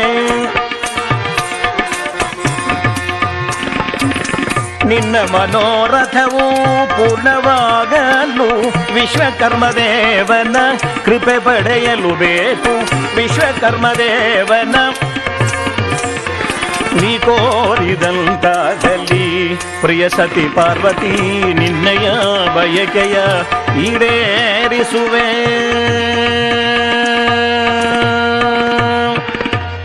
ಹೀಗೆಂದ ಶಿವನ ಮಾತನ್ನು ಕೇಳಿದ ಪಾರ್ವತಿ ಆಶ್ಚರ್ಯದಿಂದ, ಪರಮೇಶ್ವರ, ಸರ್ವಶಕ್ತರಾದ ತಾವು ವಿಶ್ವಕರ್ಮನನ್ನು ಬೇಡುವುದೇ ಅಂಥಳೆ. ಅದಕ್ಕೆ ಪರಮ ದಯಾಮಯನಾದ ಶಿವನೇ ಹೇಳ್ತಾನೆ, ಶೃಣು ಪಾರ್ವತಿ ವಕ್ಷ್ಯಾಮಿ ವಿದ್ಯಾಂತೆ ವೈಶ್ವಕರ್ಮಣಿ, ಯಸ್ಯ ಶ್ರವಣ ಮಾತ್ರೇಣ ಸರ್ವಜ್ಞೋ ಜಾಯತೆ ನರಹ. ಅರ್ಥ, ಎಲೆ ಪಾರ್ವತಿ, ಯಾವುದನ್ನ ಕೇಳದ ಮಾತ್ರದಿಂದಲೇ ಮನುಷ್ಯ ಮಾತ್ರರಾದವರು ಸರ್ವಜ್ಞರಾಗ್ತಾರೋ ಅಂತಹ ವೈಶ್ವಕರ್ಮಣ ವಿದ್ಯೆಯನ್ನು ನಿನಗೆ ಹೇಳ್ತೇನೆ ಕೇಳೆಂದು ವಿವರವಾಗಿ ಹೇಳಿ ಶಿಲ್ಪದ ಬಗ್ಗೆ ವಿವರವಾಗಿ ಹೇಳ್ತಾನೆ. ಈ ಬಗ್ಗೆ ಹಿರಿಯರಾದ ನನ್ನ ಮಾತನ್ನ ಮಹನೀಯರು ಆಲಿಸಬೇಕು ಅಂತ ಹೇಳಿ ವಿನಂತಿ ಮಾಡ್ಕೊಳ್ತೇನೆ. ಪ್ರಾಚೀನ ಕಾಲದಲ್ಲಿ ವಿಶ್ವಕರ್ಮ ಪ್ರಭು ತನ್ನ ಸಂತತಿಯವರಿಂದಲೇ ವಿಜ್ಞಾನದ ಬಾಗಿಲುಗಳನ್ನು ತೆರೆಸುತ್ತಾನೆ. ಮನು, ಮಯ, ತ್ವಷ್ಟು, ಶಿಲ್ಪಿ, ವಿಶ್ವಜ್ಞ ಈ ಸಂತತಿಯವರಿಂದ ವಾಸ್ತುಶಾಸ್ತ್ರ, ಶಿಲ್ಪ, ಶ್ರೌತ, ಸ್ಮಾರ್ತ, ಜ್ಯೋತಿಷ್ಯ, ಗಣಿತಶಾಸ್ತ್ರ ಗ್ರಂಥಗಳು ರಚನೆಗೊಂಡವು. ಕೇಳಿ ಒಂದು ಉದಾಹರಣೆ. ಪಂಚಾಂಗ ಅಂದ್ರೆ 5 ಅಂಗ. ತಿಥಿ, ವಾರ, ನಕ್ಷತ್ರ, ಯೋಗ, ಕರ್ಣ ಈ 5 ಮನುಮಯಾದಿ 5ರಿಂದ ರಚನೆಗೊಂಡು ಒಂದುಗೂಡಿದ್ದರಿಂದ ಪಂಚಾಂಗವೆಂದಾಯಿತು. ಈ ಬಗ್ಗೆ ವೇಮಣ್ಣವರು ಹೇಳ್ತಾರೆ, ವೇದ ಮೂಲವೆಲ್ಲ ವಿಶ್ವಕರ್ಮನೆಯನುತ ವೇದದೊಳ್ಪೇಳ್ದ ವಿಧವನರಿತು, ನಂಬದಿರುವವರೆಲ್ಲ ನರಕದೊಳ್ ಬೀಳ್ವರೈ, ವಿಶ್ವತೋಭಿರಾಮ ಕೇಳುವೇಮ ಕೇಳುವೇಮ. ಹೀಗೆಂದು ಹೇಳಿದ್ದಾರೆ. ಅಂತರಲ್ಲಿ ಕಥಾಭಾಗದಲ್ಲಿ ವಿಶ್ವಕರ್ಮ ಪರಂಪರೆಯವರು ಯಂತ್ರ, ಮಂತ್ರ, ತಂತ್ರ ಶಕ್ತಿಗಳಿಂದ ದೇವಲೋಕದಲ್ಲಿ ಅಮರಾವತಿ, ಅಲಕಾವತಿ, ವೈಕುಂಠ, ಕೈಲಾಸ ಮೊದಲಾದ ನಗರಗಳನ್ನು, ಭೂಲೋಕದಲ್ಲಿ ಅಯೋಧ್ಯೆ, ಮಧುರ, ದ್ವಾರಕಾ, ಕಿಷ್ಕಿಂಧೆ, ಲಂಕಾ, ಕಂಚಿ ಮೊದಲಾದ ಸುಂದರವಾದ ನಗರಗಳನ್ನು, ಪುಷ್ಪಕ ವಿಮಾನಗಳನ್ನ, ಹಕ್ಕಿಯಂತೆ ಆಕಾಶ ಮಾರ್ಗದಲ್ಲಿ ಹಾರಾಡುವ ಗರುಡ ಯಂತ್ರಗಳನ್ನು, ಅಸಂಖ್ಯಾತವಾದ ರಾಜಭವನಗಳನ್ನು, ಕೋಟೆ, ಕೊತ್ತಳ, ಮನೆ, ಮಠಗಳು, ದೇವಾಲಯಗಳನ್ನು ನಿರ್ಮಾಣ ಮಾಡಿದ್ದಾರೆ. ಅದು ಅಲ್ಲದೆ ಮಾನವ ಹುಟ್ಟಿ ಸಾಯೋ ತನಕ ಮಾಡುವ ಎಲ್ಲಾ ವಿಧ ಸಂಸ್ಕಾರಗಳಿಗೆ ಬೇಕಾಗುವ ಉಪಕರಣಗಳನ್ನು ಕೃಷಿ ಸಾಧನಗಳನ್ನ, ಹೀಗೆ ಒಂದೇ ಎರಡೇ ಅನೇಕ ವಿಧವಾದ ಸಾಧನ ಸಲಕರಣೆಗಳನ್ನು ತಯಾರಿಸಿ ಲೋಕೋಪಕಾರ ಮಾಡಿದ್ದಾರೆ. ತನಗಲ್ಲ ಪರರಿಗೆ ಎಂಬ ಮಹಾಗುಣದಿಂದ ಜಗತ್ ಕಲ್ಯಾಣಕ್ಕೆ ಶ್ರಮಿಸಿ ಲೌಕಿಕ ಕೀರ್ತಿಗೆ ಆಸೆ ಪಡದೆ ಎಲೆಮರೆಯ ಕಾಯಿಯಂತೆ ತಮ್ಮ ಜೀವನವನ್ನ ತೆಗೆದು ಈ ದೇಶದ ಉದಾತ್ತವಾದ ಸಂಸ್ಕೃತಿಗೆ ಕಾರಣರಾಗಿದ್ದಾರೆ. ವಿಶ್ವಕರ್ಮ ಸಂಸ್ಕೃತಿ ಅಖಂಡತೆಯಿಂದ ಕೂಡಿದೆ. ಈ ಸಂಸ್ಕೃತಿಯ ಅಖಂಡತೆ, ಇತಿಹಾಸ, ಜೀವನದ ರೀತಿ, ಧರ್ಮ ಗ್ರಂಥಗಳ ವೈಚಾರಿಕತೆ ಎಲ್ಲಾ ಗ್ರಂಥಗಳಿಗೂ ಭದ್ರ ಬುನಾದಿಯಾಗಿ ಕಂಗೊಳಿಸಿದೆ. ಸಂಸ್ಕೃತಿ ಎಂದರೆ ಜೀವನದ ರೀತಿ ನೀತಿಗಳು, ಅಂದರೆ ವೇಷ, ಭೂಷ, ಭಾಷೆ, ಉದ್ಯೋಗ, ಕಲೆ, ವಿಜ್ಞಾನ, ಆಡಳಿತ, ಮನೋಧರ್ಮ ಇವೆಲ್ಲವೂ ಕೂಡಿ ಸಂಸ್ಕೃತಿ ಎನಿಸಿಕೊಳ್ಳುತ್ತದೆ. ಇಂತಹ ಸಂಸ್ಕೃತಿಯಿಂದ ಲೋಕ ಕಲ್ಯಾಣವೆಸಗಿ ತಮ್ಮ ಕಲ್ಯಾಣವನ್ನು ಲೋಕ ಕಲ್ಯಾಣದಲ್ಲಿ ಕಾಣಬೇಕು. ಹಿಂದಿನ ವಿಶ್ವಕರ್ಮ ಮಹಾನುಭಾವರು ನಡೆದು ಬಂದ ಹಾದಿಯನ್ನು ಗಮನಿಸಿದರೆ ಅವರ ದಾನಗುಣ, ಶೂರತನ, ದೈವಿ ಶಕ್ತಿ, ತಪಸ್ಸು, ಕಲಾರಾಧನೆ, ಅಧ್ಯಯನ, ಅಧ್ಯಾಪನ, ಯಜನ, ಯಾಜನ, ದಾನ, ಪ್ರತಿಗ್ರಹ ಈ 6 ಲೋಕ ಕಲ್ಯಾಣ ಕಾರ್ಯಗಳನ್ನು ಆಚರಿಸಿಕೊಂಡು ಬಂದಿರ್ತಾರೆ. ಈಗಿನ ವಿಶ್ವಕರ್ಮ ಜನಾಂಗದ ಈ ಪರಿಸ್ಥಿತಿಯನ್ನು ಕಂಡರೆ ಮರುಕ ಉಂಟಾಗ್ತಾ ಇದೆ. ಇನ್ನು ಮುಂದಾದರೂ ಜನ ತಮ್ಮ ಪೂರ್ವಜರ ಬಗ್ಗೆ ಅರಿತುಕೊಂಡು ತಮ್ಮ ಧರ್ಮ ಸಂಸ್ಕೃತಿಯನ್ನು ತಿಳಿದು ವಿಚಾರವಂತರಾಗಿ ಬಾಳಿ ಬೆಳಗುವ ಮಾರ್ಗವನ್ನು ಕಂಡುಕೊಳ್ಳಲಿ. ಹೀಗಂತೇಳಿ ನಾನು ವಿಶ್ವಕರ್ಮ ಭಗವಾನನಲ್ಲಿ ಬೇಡಿಕೊಳ್ತೇನೆ. ಈ ಜನಾಂಗದಲ್ಲಿ ಕ್ರಿಸ್ತ ಪೂರ್ವದಿಂದ ಕ್ರಿಸ್ತ ಶಕ 9, 10ನೇ ಶತಮಾನದವರೆಗೂ ರಾಜರುಗಳು, ರಾಜಗುರುಗಳು, ಪುರೋಹಿತರು, ತತ್ವಜ್ಞಾನಿಗಳು, ಸ್ಥಪತಿಗಳು, ಶಿಲ್ಪಿಗಳು ಇದ್ದರೆಂಬುದಕ್ಕೆ ಶಿಲಾಶಾಸನಗಳು, ತಾಮ್ರಶಾಸನಗಳು ಆಧಾರವಾಗಿವೆ. ನಾನು ತಿಳಿದ ಹಾಗೆ ಗುರು ಪರಂಪರೆಯಲ್ಲಿ ಹಿಂದೂ ಮುಸಲ್ಮಾನರಿಗೆ ಚಂದಿರನೊಬ್ಬನೇ ಎಂದು ಬೋಧಿಸಿ ಹಿಂದೂ ಮುಸಲ್ಮಾನರಲ್ಲಿ ಸೋದರ ಭಾವನೆಯನ್ನು ಮೂಡಿಸಿದ ಜಗದ್ಗುರು ಮೌನೇಶ್ವರರು, ಇದೇ ರೀತಿಯಾಗಿ ವಿಶ್ವ ಮಾನವ ಸೋದರ ಪ್ರೇಮವನ್ನು ಬೋಧಿಸಿ ವಿಶ್ವ ಕಾಲಜ್ಞಾನವನ್ನು ಜಗತ್ತಿಗೆ ಸಾರಿದ ಜಗದ್ಗುರು ವೀರಬ್ರಹ್ಮೇಂದ್ರ ಗುರು ಸಾರ್ವಭೌಮರು, ಅವರ ಮೊಮ್ಮಗಳಾದ ಮಹಿಳಾ ಜಗದ್ಗುರು ಈಶ್ವರೀ ದೇವಿ, ಪವಾಡ ಪುರುಷರು ಅಂತೇಳಿ ಖ್ಯಾತಿವೆತ್ತಿದ್ದ ಸುಜ್ಞಾನ ಪ್ರಭುಗಳು, ಹಾಗೂ ಸೂರ್ಯನನ್ನ 3 ಜಾವ ಮುಳುಗದಂತೆ ತಡೆ ಹಿಡಿದ ಅಂತರವಳ್ಳಿ ಚಿಕ್ಕೇಶ್ವರ ಪ್ರಭುಗಳು, ನಾಗಲಿಂಗ ಪ್ರಭುಗಳು, ಹೀಗೆ ಇನ್ನೂ ಅನೇಕ ಮಹಾನುಭಾವರುಗಳು. ಇನ್ನು ಶಿಲ್ಪಿಗಳಲ್ಲಿ ಕಲ್ಯಾಣ ಚಾಲುಕ್ಯರ ಕಾಲದ ಬಮ್ಮರಸ, ಜಕಣಾಚಾರ್ಯ, ಅಯ್ಯಣಾಚಾರ್ಯ ಮುಂತಾದವರು, ಹೊಯ್ಸಳರ ಕಾಲದ ಮಲ್ಲಿತಮ್ಮ, ಚಾವಣ, ಜಕಣಾಚಾರ್ಯ, ಡಂಕಣಾಚಾರ್ಯ, ನಾಗೋಜ, ದೇವೋಜ ಮೊದಲಾದವರು, ವಿಜಯನಗರದ ಶ್ರೀಕೃಷ್ಣ ದೇವರಾಯರ ಕಾಲದ ವೀರಣಾಚಾರ್ಯ, ಮಲನಾಚಾರ್ಯ, ಶ್ರವಣ ಬೆಳಗೊಳದ ವಿಶ್ವವಿಖ್ಯಾತ ಶಿಲಾ ತಪಸ್ವಿ ಬಾಹುಬಲಿಯನ್ನು ನಿರ್ಮಾಣಗೈದ ಮಹಾಶಿಲ್ಪಿ ಅರಿಷ್ಟನೇಮಿ ಹಾಗೂ ತಿರುಮಲಾಚಾರ್ಯ ಇವರೆಲ್ಲರೂ ಕರ್ನಾಟಕದ ಮಧ್ಯಕಾಲದಲ್ಲಿದ್ದು ನಮ್ಮ ಈ ಭಾರತ ದೇಶದ ಭವ್ಯ ಸಂಸ್ಕೃತಿಗೆ ತಮ್ಮ ಅಪಾರವಾದ ಕೊಡುಗೆಯನ್ನಿತ್ತು ಅಮರರಾಗಿದ್ದಾರೆ. ಈ ಸಂಸ್ಕೃತಿಯಲ್ಲಿ ಕಾಣುವ ಮುಖ್ಯ ಲಕ್ಷಣವೆಂದರೆ ನಿರ್ಮಾಣ ಕಾರ್ಯವೆಂದು. ಮಹಾಶಿಲ್ಪೋಪನಿಷತ್ತಿನಲ್ಲಿ ತಿಳಿಸಿರುವಂತೆ ಏಭಿರ್ಮುಮುಕ್ಷವಃ ಪ್ರಾಪ್ನುವಂತೆ ಮೋಕ್ಷಂ ಇತ್ಯೇವಂ ಭವತಿ ಶಿಲ್ಪ, ಅಂದರೆ ಯಾವುದರಿಂದ ಮೋಕ್ಷ ಪಡೆಯುವರು ಅದುವೇ ಶಿಲ್ಪವೆಂದರ್ಥವಾಗ್ತದೆ.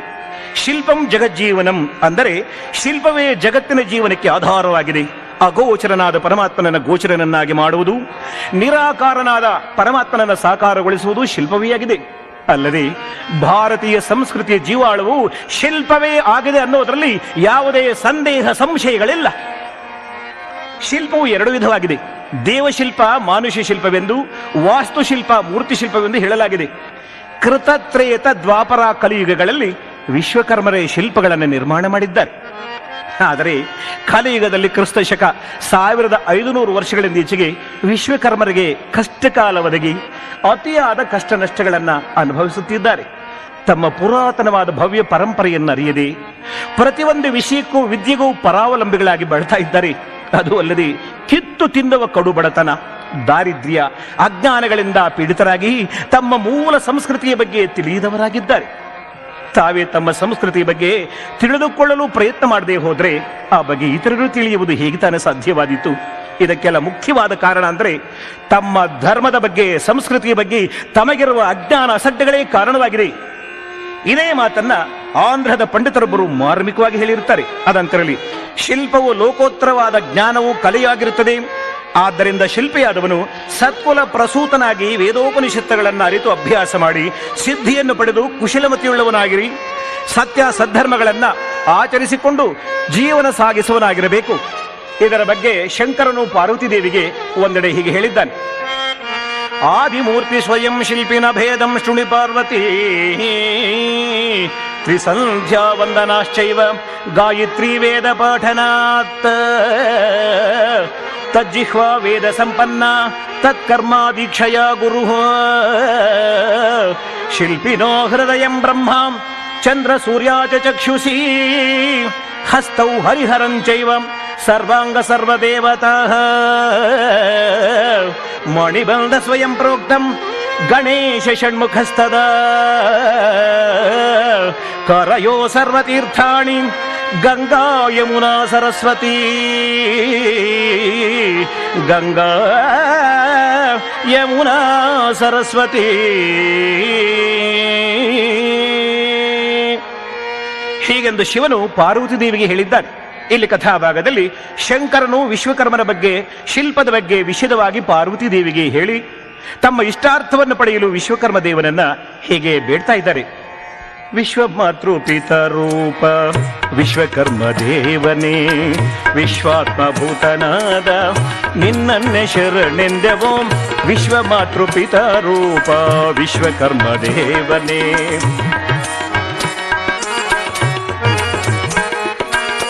ವಿಶ್ವಮಂಗಳ ಮಾಂಗಲ್ಯನೇ, ವಿಶ್ವವಿದ್ಯ ವಿನೋದನೆ, ವಿಶ್ವಮಂಗಳ ಮಾಂಗಲ್ಯನೇ, ನಾದಾತ್ಮ ವಿಶ್ವಕರ್ಮನೆ, ನಾದ ಬಿಂದು ಕಲಾತೀತನೇ, ನಾದಾತ್ಮ ವಿಶ್ವಕರ್ಮನೆ, ನಾದ ಬಿಂದು ಕಳತೀತನೇ, ವಿಶ್ವಮಾತೃ ಪಿತರೂಪ ವಿಶ್ವಕರ್ಮ ದೇವನೇ, ವಿಶ್ವಕರ್ಮ ದೇವನೇ, ದೇವದೇವನೇ. ಹೀಗೆಂದು ಶಿವಪಾರ್ವತಿಯರು ಬೇಡಲು ಶ್ರೀ ವಿಶ್ವಕರ್ಮದೇವ ಪ್ರತ್ಯಕ್ಷನಾಗ್ತಾನೆ. ಪರಮೇಶ್ವರನು ಆ ದಿವ್ಯ ಮಂಗಳ ಮೂರ್ತಿಯನ್ನು ಕಂಡು ಅರ್ಘ್ಯಪಾದ್ಯಾದಿಗಳಿಂದ ಸಂತುಷ್ಟನಾಗಿ ಮಾಡಿ, ಎಲೆ ದೇವರ ದೇವ, ನನ್ನ ಮನದಲ್ಲಿರುವ ಗೃಹಾಲಂಕರಣಾದಿ ಭೋಗ ವಸ್ತುಗಳನ್ನು ದಯಪಾಲಿಸಬೇಕು ಅಂತ ಹೇಳಿ ಬೇಡ್ತಾನೆ. ವಿಶ್ವಕರ್ಮ ದೇವ ಹಾಗೇ ಆಗಲಿ ಅಂತ ಹೇಳಿ ಸುಂದರವಾದ ಉದ್ಯಾನವನವನ್ನು, ಭವ್ಯವಾದ ಮಂದಿರವನ್ನ, ಅನೇಕ ವಿಧವಾದ ಭೋಗ ವಸ್ತುಗಳನ್ನ ಸೃಷ್ಟಿ ಮಾಡ್ತಾನೆ. ಇದರಿಂದ ಉಮಾದೇವಿ ಸಂತೋಷಗೊಳ್ತಾಳೆ. ವಿಶ್ವಕರ್ಮ ಪರಮಾತ್ಮ ಅವರನ್ನ ಅನುಗ್ರಹಿಸಿ ಅಂತರ್ಧಾನನಾಗ್ತಾನೆ. ಶಿವಪಾರ್ವತಿಯರು ಆ ಭವ್ಯ ಮಂದಿರದಲ್ಲಿ ವಾಸ ಮಾಡ್ತಾ ಮಗನನ್ನು ಪಡೆಯುತ್ತಾರೆ. ಆ ಮಗು ಕುಮಾರ, ಷಣ್ಮುಖ, ಕಾರ್ತಿಕೇಯ, ದೇವಸೇನಾನಿ, ಸ್ಕಂಧ, ಸುಬ್ರಹ್ಮಣ್ಯ ಅನ್ನುವ ಹೆಸರುಗಳನ್ನು ಹೊಂದಿ ಬೆಳೆಯುತ್ತಿರುತ್ತಾನೆ, ದುರುಳ ತಾರಕನನ್ನು ಸಂಹಾರ ಮಾಡಲು. ಹೀಗೆಂದು ಸೂತ ಮುನೀಂದ್ರರು ಶೌನಕಾದಿ ಮುನಿಗಳಿಗೆ ಭಗವಾನ್ ಶ್ರೀ ವಿಶ್ವಕರ್ಮ ದೇವನ ಚರಿತ್ರೆ ಹಾಗೂ ಮಹಾತ್ಮೆಯನ್ನು ಸಂಕ್ಷಿಪ್ತವಾಗಿ ಹೇಳಿ ಮಂಗಲ ಘಟ್ಟಕ್ಕೆ ತರ್ತಾರೆ. ಮಂಗಲ ಘಟ್ಟಕ್ಕೆ ತಲುಪಿದ ಕಥಾಭಾಗಕ್ಕೆ ನಾನು ಮಂಗಳ ಪಾಡ್ತಾ, ಜಯ ಜಯ ಮಂಗಳ ವಿಶ್ವಕರ್ಮಗೆ, ಜಯ ಜಯ ಮಂಗಳ ವಿಶ್ವಚೇತನಗೆ, ಜಯ ಜಯ ಮಂಗಳ ವಿಶ್ವಕರ್ಮಗೆ, ವಿಶ್ವಚೇತನಗೆ. ಸರ್ವದೈವತ ರೂಪಾಯ ಸರ್ವಾಗಮ ಫಲಾಯ ಚ ಸರ್ವಯಜ್ಞಾತ್ಮನೆ ಸರ್ವಸಾಕ್ಷಿಣೇ ಶುಭಮಂಗಳಂ ಸಂಕರ್ಮಣೆ ಸಂಕೃತಯೇ ಸ್ಥಾಪತ್ಯಾಮೃತ ವರ್ಷಿಣೇ ಶ್ರೀಮದ್ವಿರಾಟ್ ವಿಶ್ವಕರ್ಮ ಬ್ರಹ್ಮಣೇ ಶುಭಮಂಗಳಂ ಶ್ರೀಮದ್ವಿರಾಟ್ ವಿಶ್ವಕರ್ಮಣೇ ಶುಭಮಂಗಳಂ